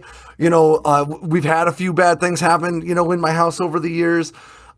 So I want to make sure that my daughter is safe. And the way that I make sure that she's safe is not by shielding her from the idea that bad things can happen. The way I make sure that my daughter is safe is by equipping her to handle bad things when they happen. And the same way, we don't improve the discourse of our nation or our culture by shielding people from unpopular views or by views that we see as objectively wrong. Because what you're really doing is you're only exposing them to one thing, and the natural result is to kind of reject that. We don't like to be told what to think and what to do, right? Instead, when I was growing up, my dad watched a lot of Phil Donahue. And I love Phil. I love Phil. I grew Right? up on Phil Donahue. With my parents watching that. Heck I yeah. remember watching Donahue and them having Klan members on. And me, Yeah. I was a young kid. I grew up mostly in Vermont. You know what I mean? And there was one black guy in my town. His name was Robert, and he used to joke that it must be really boring to be the Klan because they just have meetings and be like, "We got to get Robert." So I wasn't exposed to a lot of minorities or people of different ethnicities than myself. And I remember watching Donahue and him having Klansmen on, and them, personally telling the audience why they were, how they were, why they found the beliefs that they have. And I remember going, "Oh, these guys are a bunch of assholes. I don't want to be like these guys." I learned more from seeing Ku Klux Klan members espousing their racist beliefs. I learned more about not being racist from that than I would have if you had never shown it to me. Because if you had never shown it to me, I'd be like, "Oh, nobody's racist." Like I've never seen anybody be racist. Or having a left wing news do their own perspective on what they are and slanting it down, then going down the rabbit hole. Well, it goes all the way down to the North Georgia mountains. How do you come on, man? That's the other side of it is that it can be sensationalized so far that it gets incorrect. Yes. Just put the people that are on, let them talk. Let's equip the American people to think critically about the stuff that they're exposed to and make their own decisions. And yes, I will readily admit that means some percentage of Americans are going to hold opinions that I find atrocious or stupid, right? If there's anything that I know for sure from being on Twitter, it's that some percentage of people are just... in the Marine Corps, we used to say 10% of you were never supposed to be here. I firmly believe that about all of society. Like we're all held back by the 10% of society that just can't get their shit together and can't get along. Going back to the Alex Jones comment with Alex, Alex is I know Alex personally. Alex is an extremely nice guy. I believe everybody has and he has his views. He's passionate about it, which Alex, I can tell you're passionate. Well, obviously you are passionate. Ian's passionate, but here's his views. Me, sometimes I have, sometimes that's not. The best way to be, though. That means that you absorb information and establish positions based on that. But that's also, I mean, I could tell you there's certain, if it's Second Amendment related, you are pretty passionate. And, But Alex in himself, that's where people don't know that about. The ones that don't like him think he's some nut job. He's not. He's a nice, decent, respectful guy. He is one of the only, when I'm on his show, he's one of the few guys that still say, "Sir." "Yes, sir." "Gotcha." Holy, that's Alex Jones. And I even told Alex, "Come on, man. You don't need to call me sir." "No, you're sir." Yeah, and who does that? And he's supposed to be this asshole, and he's calling, he's the respect that he still has just as a person in the discipline. How many times do you hear "sir" around the world today? Never. Rarely. Or "ma'am." It's I still say I call my wife "ma'am," but I'm brainwashed. It's the only place that you'll hear it. That's beautiful. I still say "yes, ma'am." She's the OIC in this house. She is the OIC in charge.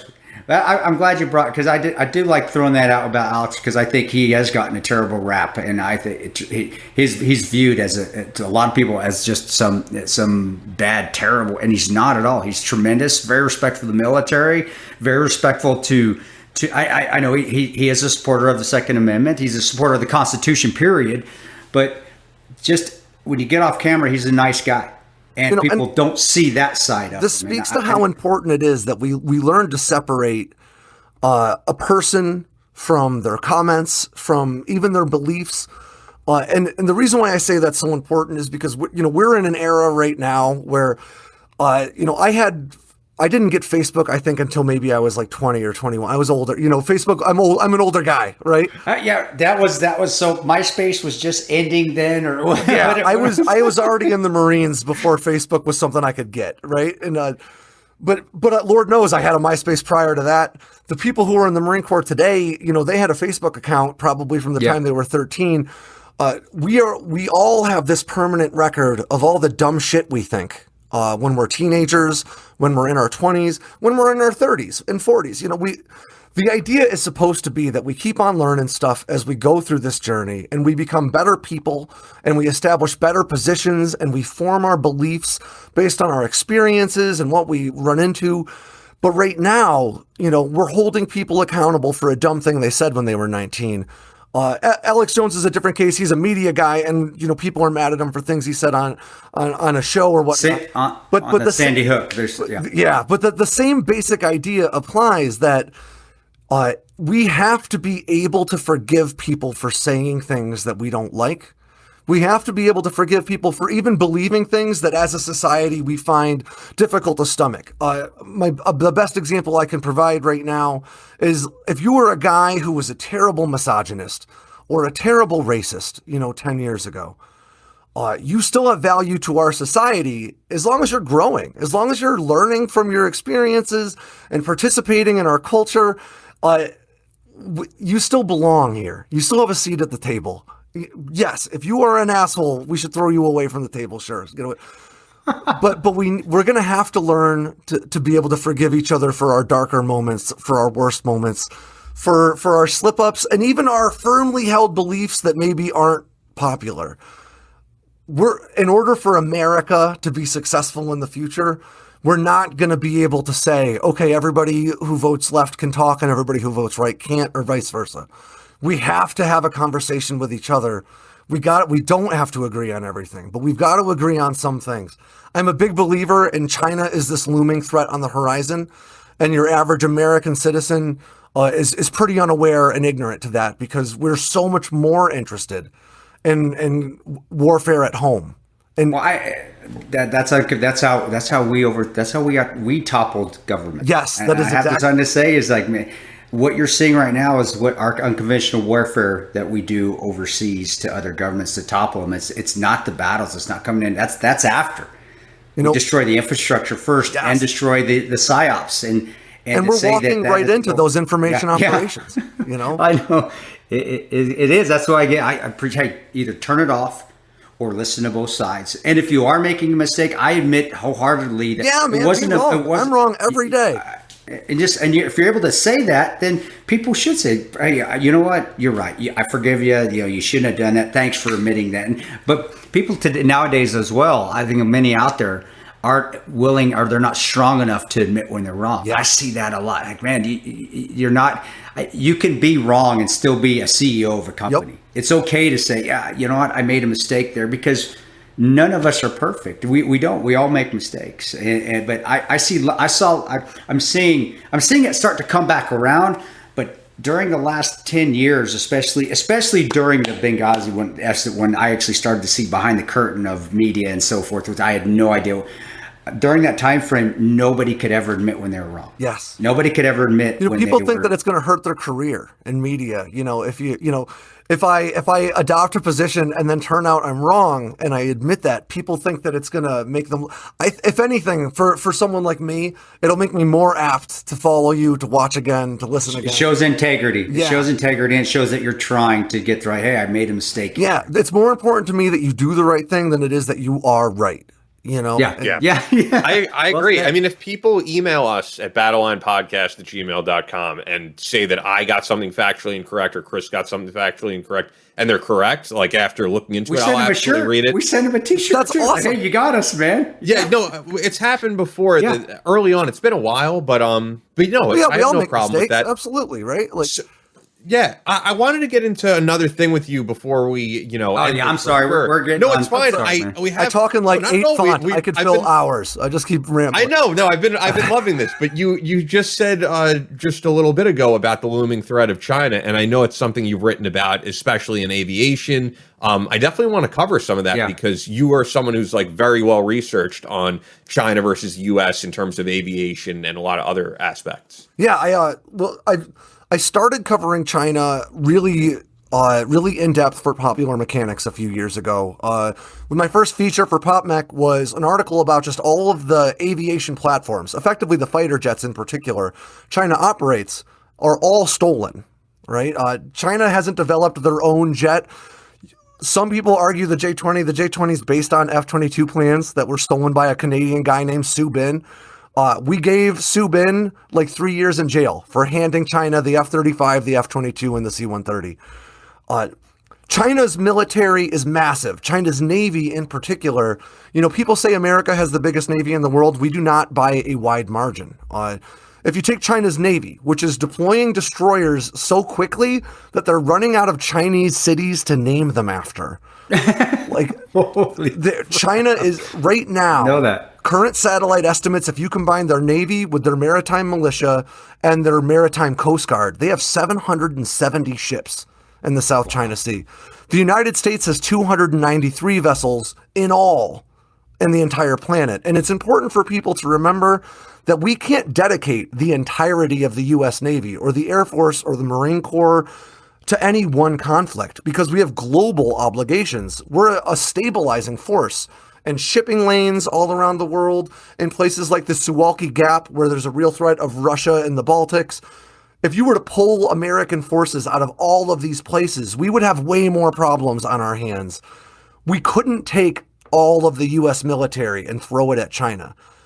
Is the U.S. military doing anything about it, stepping up production, ramping up, or are we still just filling ourselves with drama and Twitter and all that instead of actually doing right now, we're mostly just arguing about it, which is very frustrating. Now, the biggest, I would say, like at the tactical level, where tactical meets strategic, the issue with America trying to deter China in the South China Sea in particular. So the South China Sea is a huge spread of the Pacific Ocean where like a third of all global commerce is shipped through. It's also the lifeblood of maybe a dozen nations in terms of oil, fish, natural resources. So China has just decided unilaterally that the entire South China Sea belongs to them, even though there are maybe 9 overlapping claims that are internationally recognized. 250 miles from your beach, from your coast, is your economic exclusion zone. Anything that belongs in there, or anything that's in there, belongs to you. The fish, the oil, the natural gas, that belongs to you. China disagrees. So, for instance, they laid siege to a bunch of Vietnamese oil platforms not long ago with their fishing ships. They just surrounded it with boats that look like fishing vessels and wouldn't allow any supplies to come in until they starved the Vietnamese out. When they fled, Chinese troops just climbed on the oil platform, and now those are Chinese oil platforms. And that's exactly how China is approaching the Pacific. So we're doing freedom of navigation operations, which is basically sailing our warships through what they claim is their waters, just to prove that we don't recognize their claim. England is doing it. Australia is doing it. More and more countries are jumping in, right? Japan, obviously. But the biggest threat that we face is really China's hypersonic anti-ship missiles, which is one weapon that has changed the entire, game in the Pacific. And the reason being is that a hypersonic weapon is a missile that travels in excess of Mach 5. It travels so fast, we have no means of intercepting it. Our best missile defense systems cannot pick it up, establish a trajectory, and then launch a kinetic interceptor anywhere near in time, right? So, if China were to launch one of these hypersonic anti-ship missiles at a U.S. aircraft carrier that was in range, we would have no way of stopping it. There's the question of whether or not they have a good targeting apparatus that can really make that, even a big carrier is a small target against a big ocean. But if they hit it, they're going to sink a carrier. And we do not have the industrial infrastructure to replace an aircraft carrier. We're seeing it with the Ford right now, right? So the range on that weapon system is about 1,000 miles. our F-35Cs, our FA-18 Super Hornets, even the new Block 3 ones, we're talking a combat radius of maybe 680 to 700 miles. What that means is that we cannot put an aircraft carrier within range of China without risking China sinking that aircraft carrier. Wow. And those carriers are not just our most potent form of force projection. That's how we wage war in other places around the world. Yeah. So right now we're looking at a very real situation where China's got this big stick that we don't have a means to counter. And so the Navy and the Marine Corps in particular are doing a bunch of stuff to try to offset this advantage. The MQ-25 Stingray is a refueling drone. It was originally going to be a UCAV, but we needed more range. So we started building carrier-capable drones. The new Block 3 Super Hornets have conformal fuel tanks. That's going to add a bit more range. But to be honest, we still don't have a solution for this problem. So right now, we're staring down the barrel of a new Cold War with a country that's got the largest standing military in the world. It's got the largest Navy in the world. And on top of all that, as Tonto was pointing out earlier, they have a huge, elaborate, and incredibly successful information operations campaign going on right here in the United States that involves everything from World of Warcraft to the NBA to the new Top Gun movie. Unbelievable. And John Cena apologized to John Cena. I'm sure you guys saw that. That apology, it sounded like he had been filmed, killing a bunch of kittens. And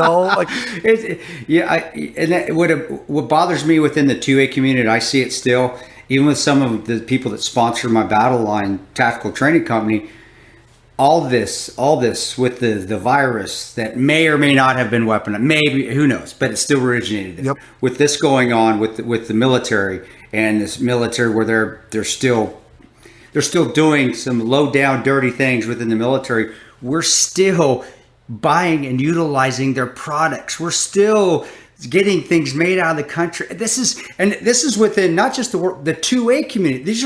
We're supposed to be the guys who are like, F China. China, eat shit. But here's my optic. Where's it made? China. I bought it off Amazon. If we can't do it, and this is as a 2A in the 2A community, if the 2A community, the Second Amendment community, the gun community can't can everything made in China and start finding other places to make our gear for us, how can we talk shit about the rest of the country when everybody else is doing stuff with China? When that to me pisses me off within the Second Amendment community, within the gun community, is that everything that we call people being hypocrites for, we're doing it on this side. We're doing it. I'm really glad. It was like 2 years ago that I realized that I'm a budget gun guy. You know what I mean? I love my guns, but I can never talk my wife into letting me pay $1,000 for a set of optics, Yeah. But it was like 2 years ago that I was like, well, where the hell am I getting this thing from? So I made the shift, but it's because I had that realization. I was like, I got a cabinet full of Chinese stuff. I know it's all from and if it bothers me just because it's that part of the community, all this ex-military, all this veterans, all these people that are supposed to be fighting against what China is, and especially nowadays, but we're still having all of our gear. Yes. Or even the majority of it prefabricated, made in China, and I think clothing. Part of it is that we assume China is kind of like America in that these companies may not be affiliated with the Chinese government. The same way, when I buy a new Glock, I don't assume that this money's going to the American government. That's not the case in China. In China, everyone is tied to the government, especially if you're financially successful. And it always comes down, at least within the gun community, it does. And you guys can hate me if you want. I could lose every sponsor I had. It doesn't. I'm going to say it right now. It comes down to them making money. Yes. What is the cheapest way I can put this product out? And it has nothing to do about integrity. What is the cheapest way I can put this product out and make the most money? Well, it's still China. China is the cheapest way I can have things pre-made. It absolutely is. Yeah. And it pisses me off, and I feel like a hypocrite a lot of times. I do. There's a lot of stuff that we have moved away, or sponsors that have come to Battleline, and I've said the last week there's been 4, and where's it made? China. No, not doing it. No, sorry. No, and it's good. And these companies are actually big. I'm not going to say them. You guys can figure it out for yourself. These are big name companies that would really help Battleline out. but you have to stand somewhere, and that's just to me. If I can't say no, I'm not doing anything with Chinese-made articles. How can I tell anybody else? Yeah, no, it makes great sense. And for those of you who think that maybe we're just being paranoid because I've written about this a couple of times. Hollywood's a great example of the power of China's influence. Russia has influence in that, they use a thing called reflexive control as Russia's approach to foreign influence. But it's usually really heavy-handed. It looks like Twitter trolls. A lot of times you can tell. I mean, I get a lot of hate mail in Russian, but from covering the Su-57 especially. But China's influence comes disguised as big bags of money, and people are a lot more receptive to a big bag of money than they are to people just kind of being mean to them online. And that's the reason why China is so powerful. Like Marvel, I'm like Ian mentioned, I'm a big comic book nerd. Me too, brother. I just found some old Spider-Man comics when I was unpacking. I wish it was that Spider-Man that's worth $1 billion. Yeah, of course not, right? Yeah. It's not that one, but yeah. But the MCU is a perfect example of a huge American, business venture that we don't realize how hamstrung it is by China. Doctor Strange, when it came out, I remember the backlash for them whitewashing the character of the Ancient One, who was a Tibetan monk in the comics and in the old cartoons, and was played by an old white lady in the movie. Yep. Tilda Swinton, if you're listening, I'm sorry I called you an old white lady. My wife loves you. If Tilda Swinton's listening to Battleline Podcast, who knows? Maybe she's awesome. bad. Yeah. Oh my Lord! We want you on the show. You're tremendous. She was awesome in Constantine. Constantine. She was. Oh yeah, the Archangel, man, Gabriel. She was awesome. But so Marvel ate all this bad press for whitewashing that character when the truth was China literally told them we won't let you release this movie in our market if you have a Tibetan character, because we have complicated relations with Tibet, i.e. claim to own them, and we won't let you present a Tibetan character in such a powerful way. So they changed it to a white lady. And I think the even crazier one. I didn't even know that. I'll be honest. It happens all the time.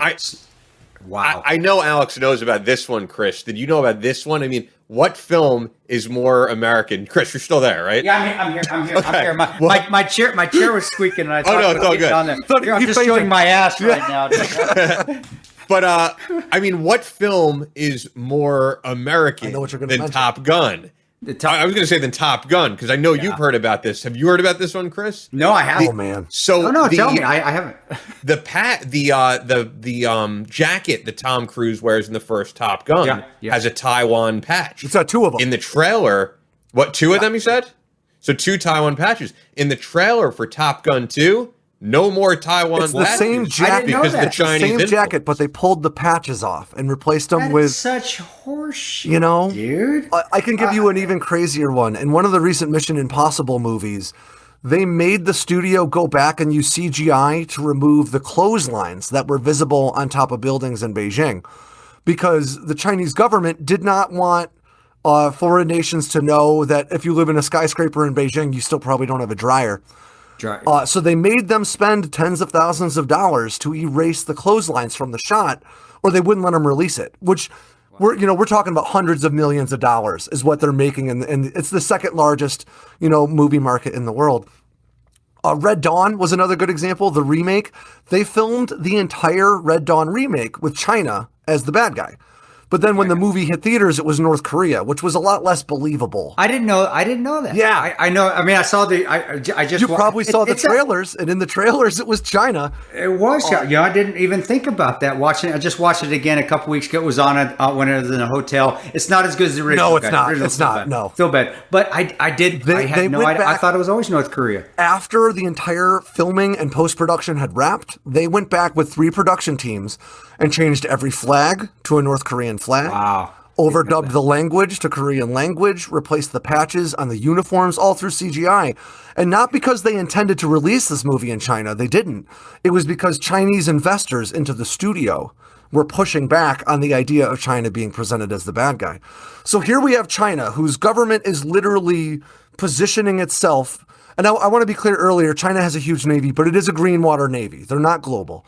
But China is positioning itself to try to dethrone the United States as the diplomatic and economic center of the world. And if they have to do that militarily, they will. They're certainly building with the intent of being able to if they have to. But here in American culture, China is almost always presented as the good guy, where in America, we really like to hate on ourselves. We really like to do now. Yes. Oh, yeah, we do now. You will find it is easier to find positive sentiment about China than it is about America among a lot of Americans. And that, don't get me wrong, parts of that may well be of our own doing because, we're managing our own culture in a bad way.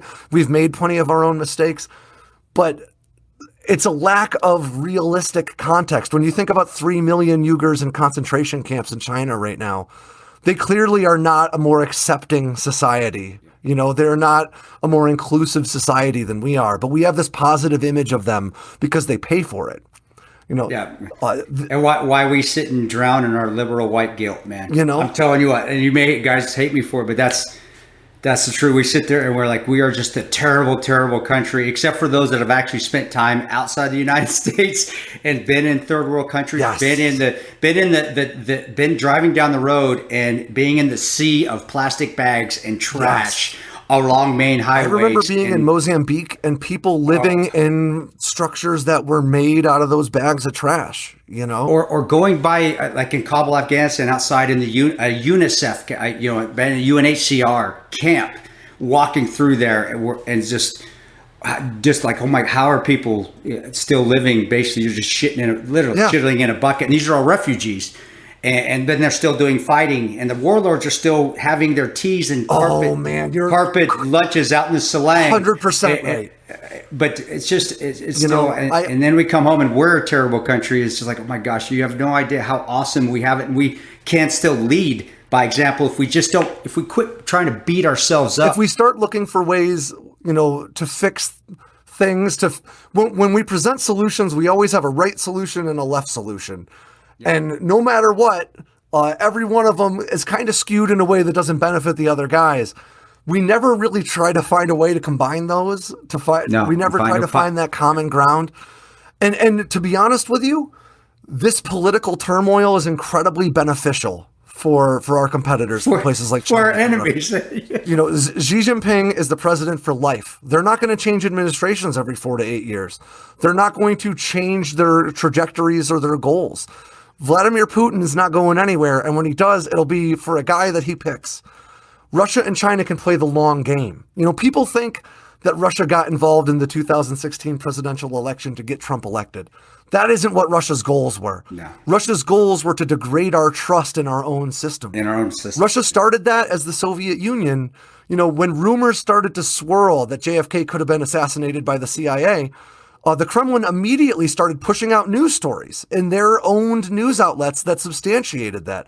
They did it again when there was a rumor that HIV was created, to help kill ethnic minorities. Russia, again, the Soviets at the time, pushed that narrative. They still do it today. They benefit from this because they don't have to worry about popular support within their nations. They don't have to worry about whether or not their funding is going to change for the military next year. None of this stuff is a concern of theirs. So because we get to be involved, we as individual citizens benefit greatly, but strategically our country is at a disadvantage because of it.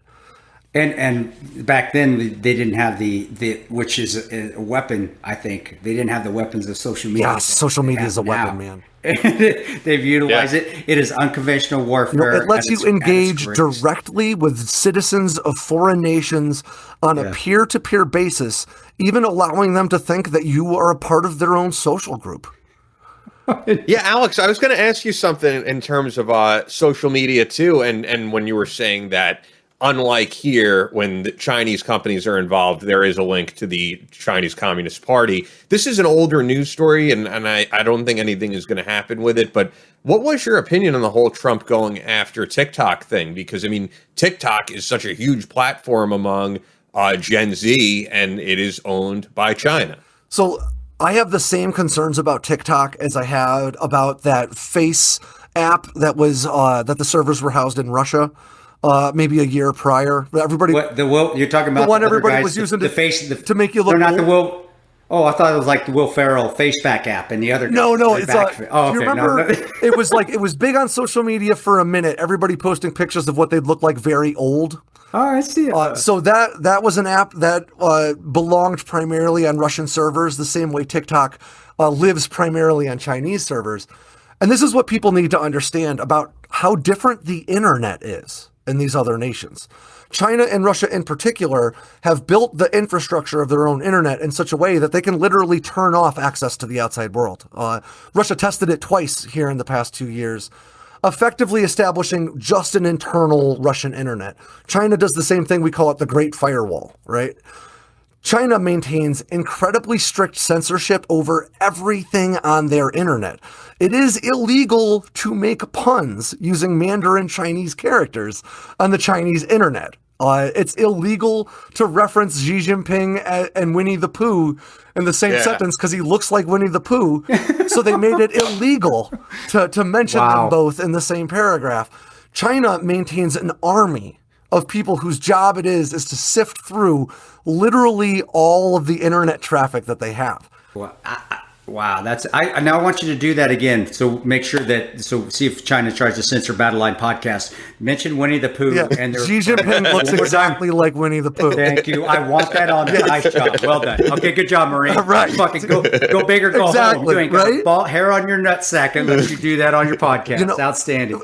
And what we're looking at really is China, in this case with TikTok, Russia with that previous face app thing, is that none of us actually know what information our phones are gathering. None of us actually know what data we're handing people. We all click accept on the terms and conditions. We all buy the phone and, check the box at the end. The problem is that it's not necessarily about what they're doing with the data that they're collecting about us today. The problem is that they're collecting it, and they may not even necessarily know how best to leverage it yet. But when they figure out how do I build a profile based on this percentage of American voters so that I can accurately engage them on social media to skew their beliefs in such a way that benefits our own geopolitical ends, all they have to do is use machine learning and a really snazzy algorithm one time to figure that out 30 years from now, and they already have everything they need to know about you. They've been collecting it the whole time. This is the danger of data consumption in America as well. But here in America, the threat is, predatory corporations making a profit. Overseas, the threat is foreign nations literally trying to manipulate the way in which we see the world. These computers represent everything we know about the outside world that's further away than we can see from our window, right? It's all either the computer, the phone, or the TV. So if you can inform how that information reaches us, and we see it organically with our political stuff. If you're a conservative guy on Facebook, you kind of just get conservative stuff from your friends on Facebook. Likewise, if you're a liberal guy, you just get liberal stuff, and you start to think of the other people as like this whole other group that maybe doesn't even deserve my empathy and compassion because they're just wrong. You can do that on a national level. You can also do that to influence internal turmoil. This stuff is marketing 101. We've been using it to sell people shit for centuries. Now we're starting to use it to influence geopolitics. And for the most part, we kind of don't want to accept that it's possible because we all want to say we're too smart to be influenced. Yeah. But the truth is, influence has nothing to do with being smart. It's literally how we're wired. We're wired to have source amnesia. When you see something enough times, you forget where you learned it. We're wired to have an affinity for something we're exposed to often. That's the reason why, they put the Clorox on the shelf that you can see, and Clorox pays for all the best time slots because they know if they can just say Clorox enough times, it'll influence you that little bit to choose Clorox over Tide when you're at the grocery store. Those little decisions matter in the voting booth too. And the same approach works. So we're seeing our political parties leverage these tactics to manipulate us into voting for one guy or the other. But America is way behind in the narrative campaign. As a government, we view propaganda and IO as like this nefarious thing. The truth is, not participating in this domain is just making us a victim of it. Wow. And that's people need to hear that. I think they need to understand it better. And it comes down again to just China's better at doing research than we are. And we went full circle there. They're better, and they're able to do things collecting. unilaterally. You know, because if it turned out next week that we found out that the CIA was paying, you know, foreign companies to release movies that made America look really good in their markets, we might not be that surprised, but a lot of people would be pissed. You know, they'd be like, this is another example of Western imperialism. This is another example of America being the bad guy. I shared a meme on Instagram the other day about American social media where it was like, hey, Western imperialism is bad, right? But so's Chinese and Russian imperialism, right? And nobody seems to care about theirs. You know, it's just America's. Don't get me wrong. I am all for being critical of our own country. I think that that's part of being patriotic is every generation's responsibility is to identify the things that they can make better about our country, and it's their job to do it. That's the point of this whole experiment, right?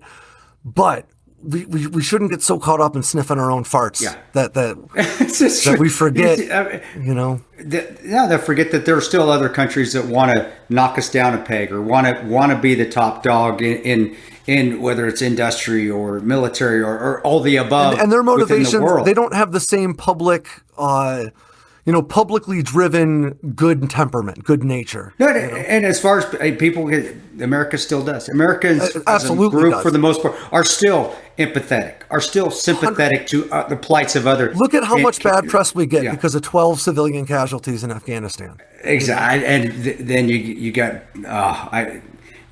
nobody even knows about the Chinese going and overtaking the North Korean. What if America had done? What if that was America that had done that to? Not that Canada has any oil, but just if that had happened. Oh my God, big bad America! America's the worst, right? But then you have this going on constantly, and we're in the China Sea, and that's where, as we get to it, people need to know, you know, where they can, if they want to know more about this. You know, we're coming towards the end of the show. I'm not segueing to it, but I want to make sure that people know. You write about this. You are, in my opinion, a subject matter expert in this because of your research.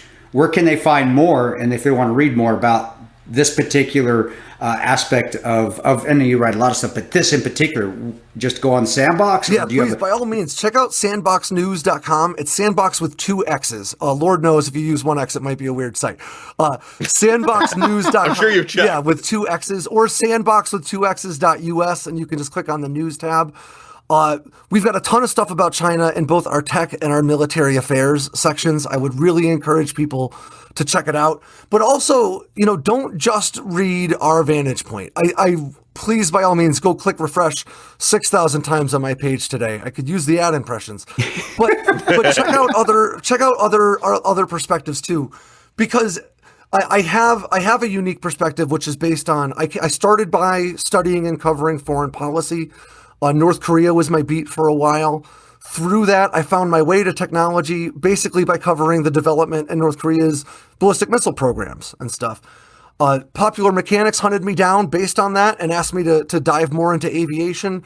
And I've spent the last couple of years getting to really focus on primarily aviation technology, but really broadly everything that kind of goes into fighting a war. And we are setting the table right now for World War III in a very real way. That doesn't mean we're going to eat that dinner, but it does mean that we should start talking about what we're going to do if people start taking their seats at the table. And right now, I would worry that we're not doing that effective a job of that.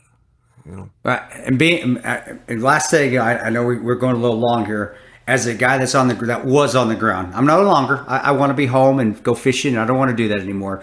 But a guy that was on the ground, what do we do? I still think a good defense, a good show of force is still a good deterrent of war. Do you think, again, is that what you think? And in my opinion, yeah, if they have more ships and more bombers and more troops than we do, that's when you have the advantage. That's when you have the initiative. That's when you go to attack. This way you stop that is by, I don't think I want to hit this group because they're just as big as bad as we are. And it's going to turn into a stalemate and nobody's going to win and we're going to have a lot of carnage. And that's, to me, deters war. I know a lot of people out there, no, bullshit. I really do. Because if I'm going to hit somebody, I want to hit somebody that's weaker than me because it ensures that I'm going to win. You know, so is that what your opinion is, what we should do in the future? That 100% is. I think that people, we really like to lean into our idealism when we talk geopolitics. We like the idea that the way countries interact is different than the way people interact, and that's not the case at all, right? Countries are just people. Yeah. I always say you could really boil geopolitics down into the local bar that I'd go drink at after rugby games in Bennington, Vermont. And Russia is that short dude who's always trying to pick a fight, even though he'll probably lose it. But we all know I've got nothing to gain out of beating up Russia. It's just going to cost me a bunch of money. I'm probably going to get a black eye. Lord knows he might shoot me. They might detonate a nuke.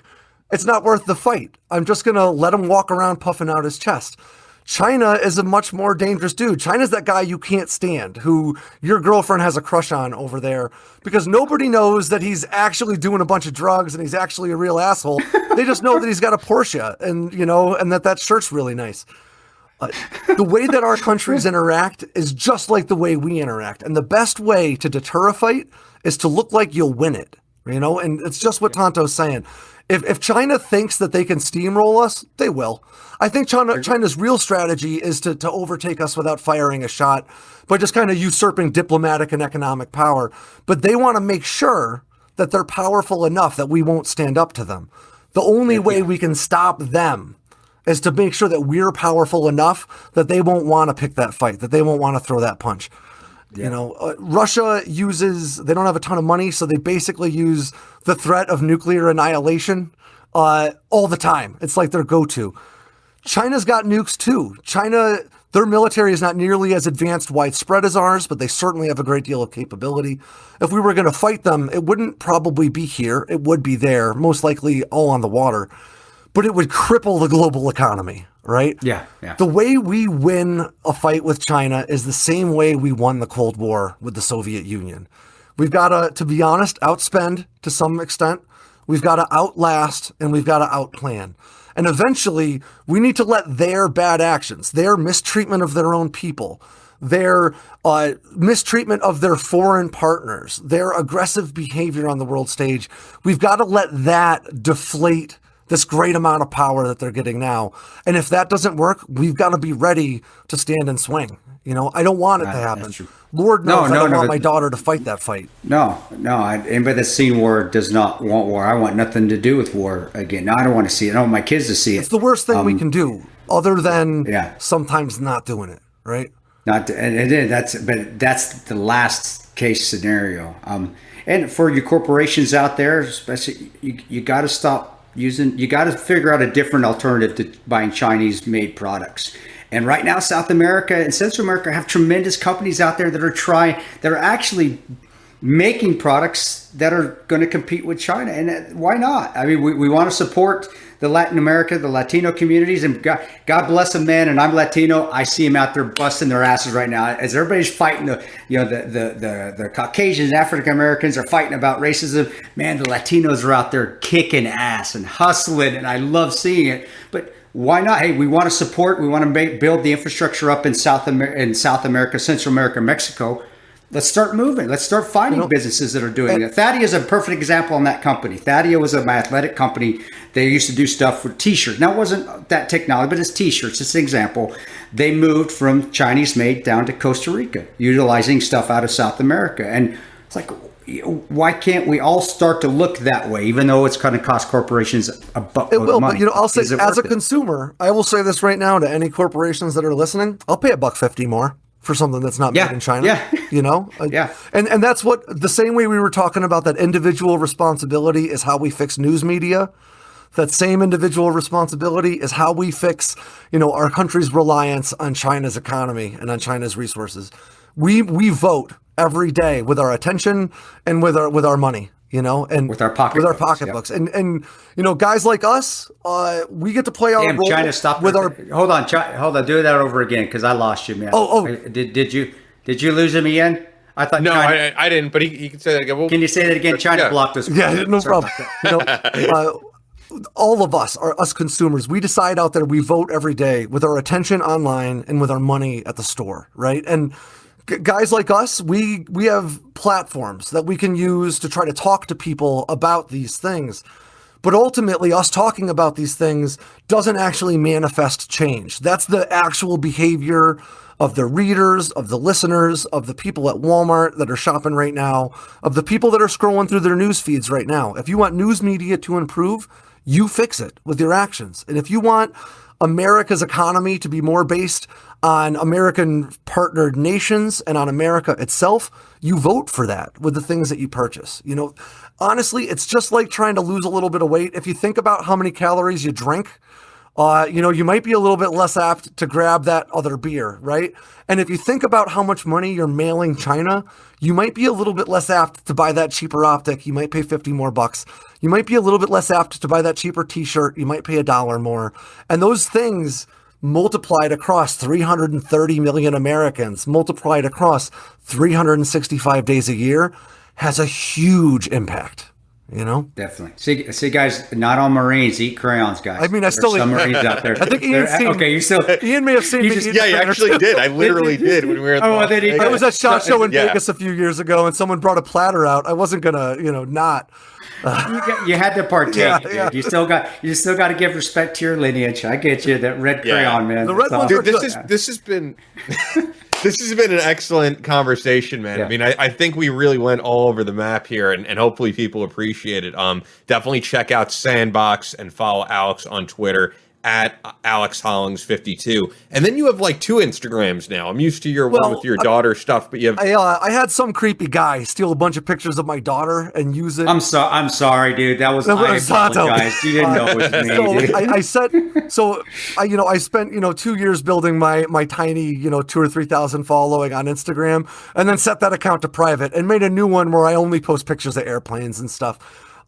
So that's at Alex Hollings. Yes, that's correct. So the other one, if you find the other one, it's set to private. I might approve you, but it's mostly just pictures of my kid now.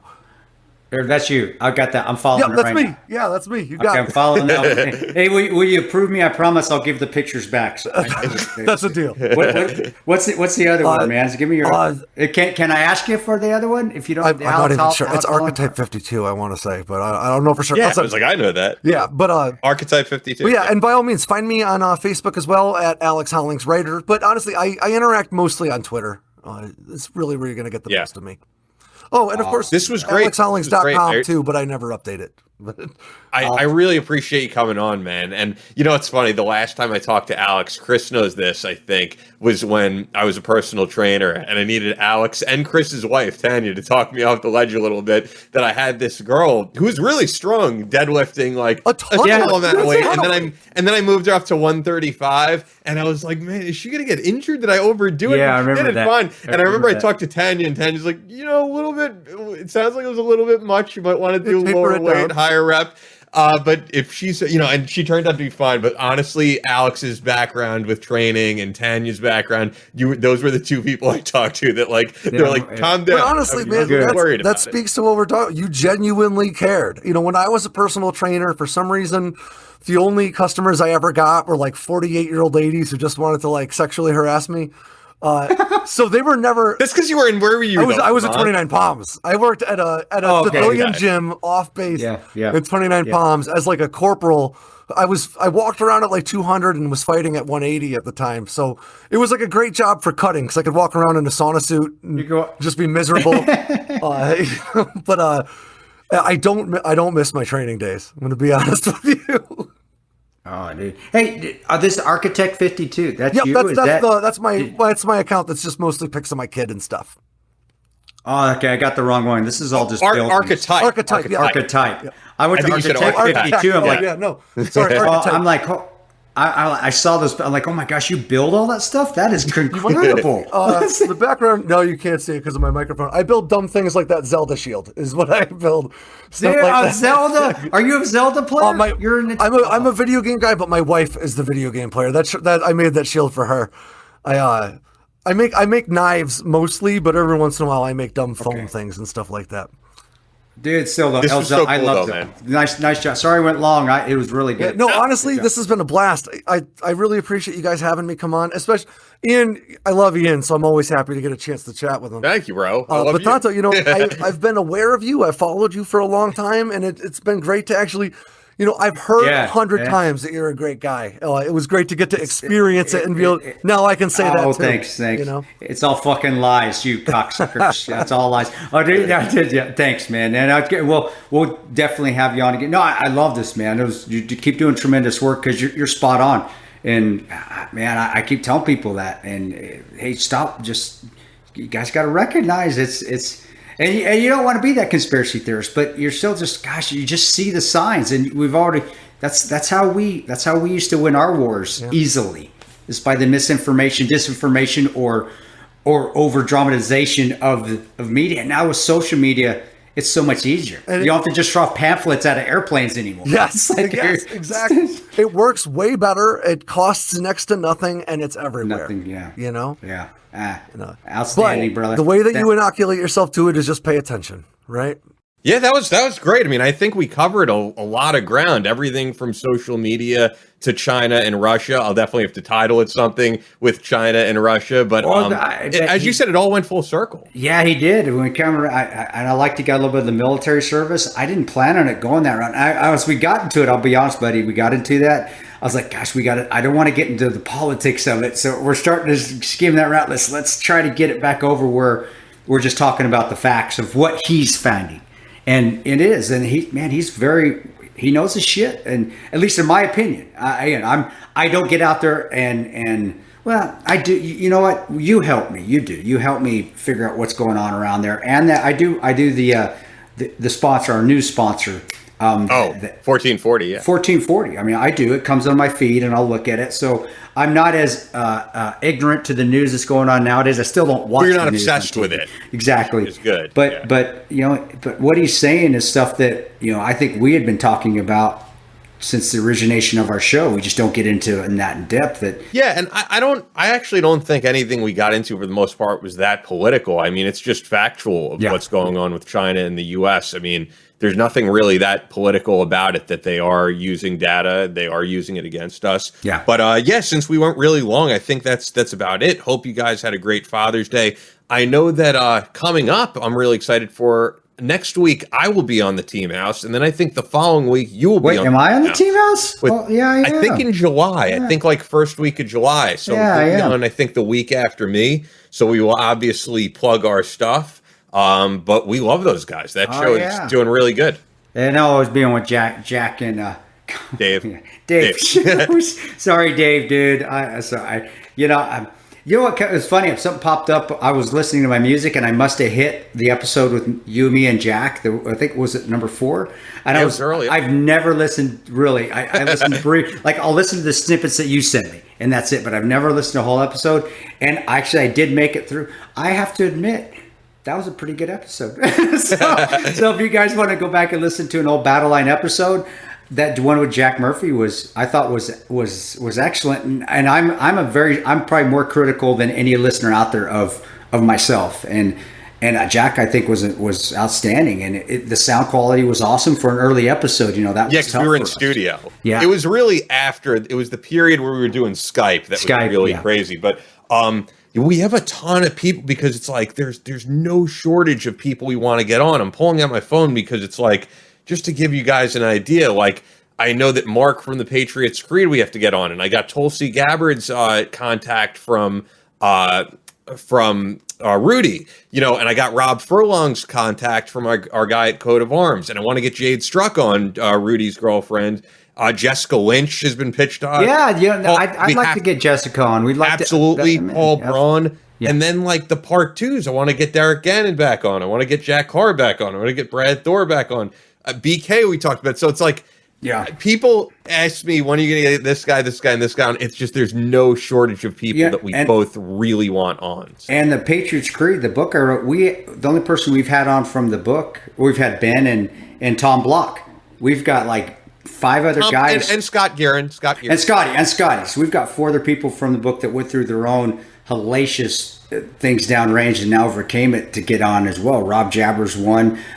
Israel Matos was another one. So we tremendous guy, men and women, tremendous guys out there. Jessica, you are a guy, but figuratively, yeah.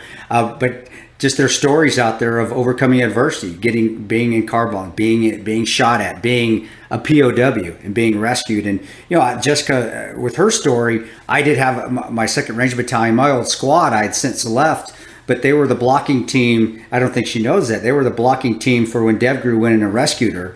The SEAL Team 6, the Rangers were the ones that were blocking the hospital entrances so nobody could get in and out, so DevGru could do that.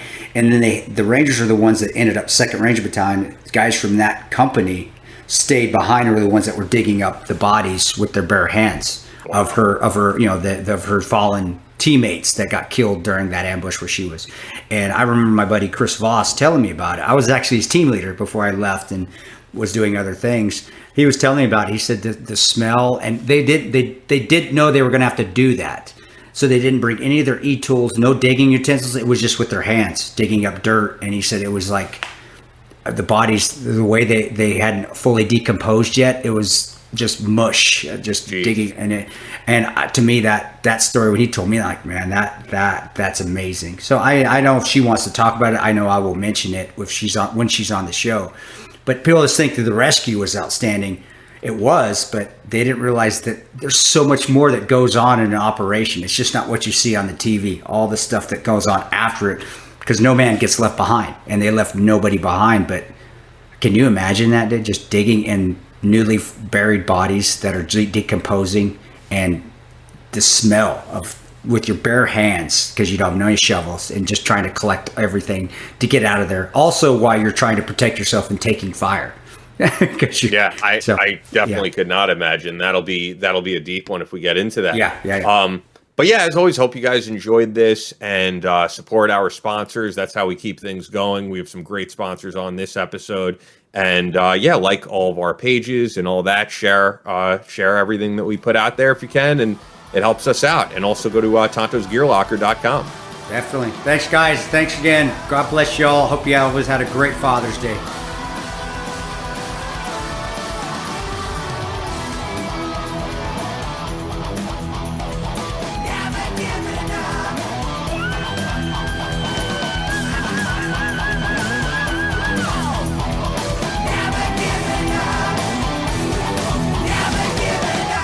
That's all for this episode of the Battleline Podcast, but we'll be back on Monday with more American straight talk.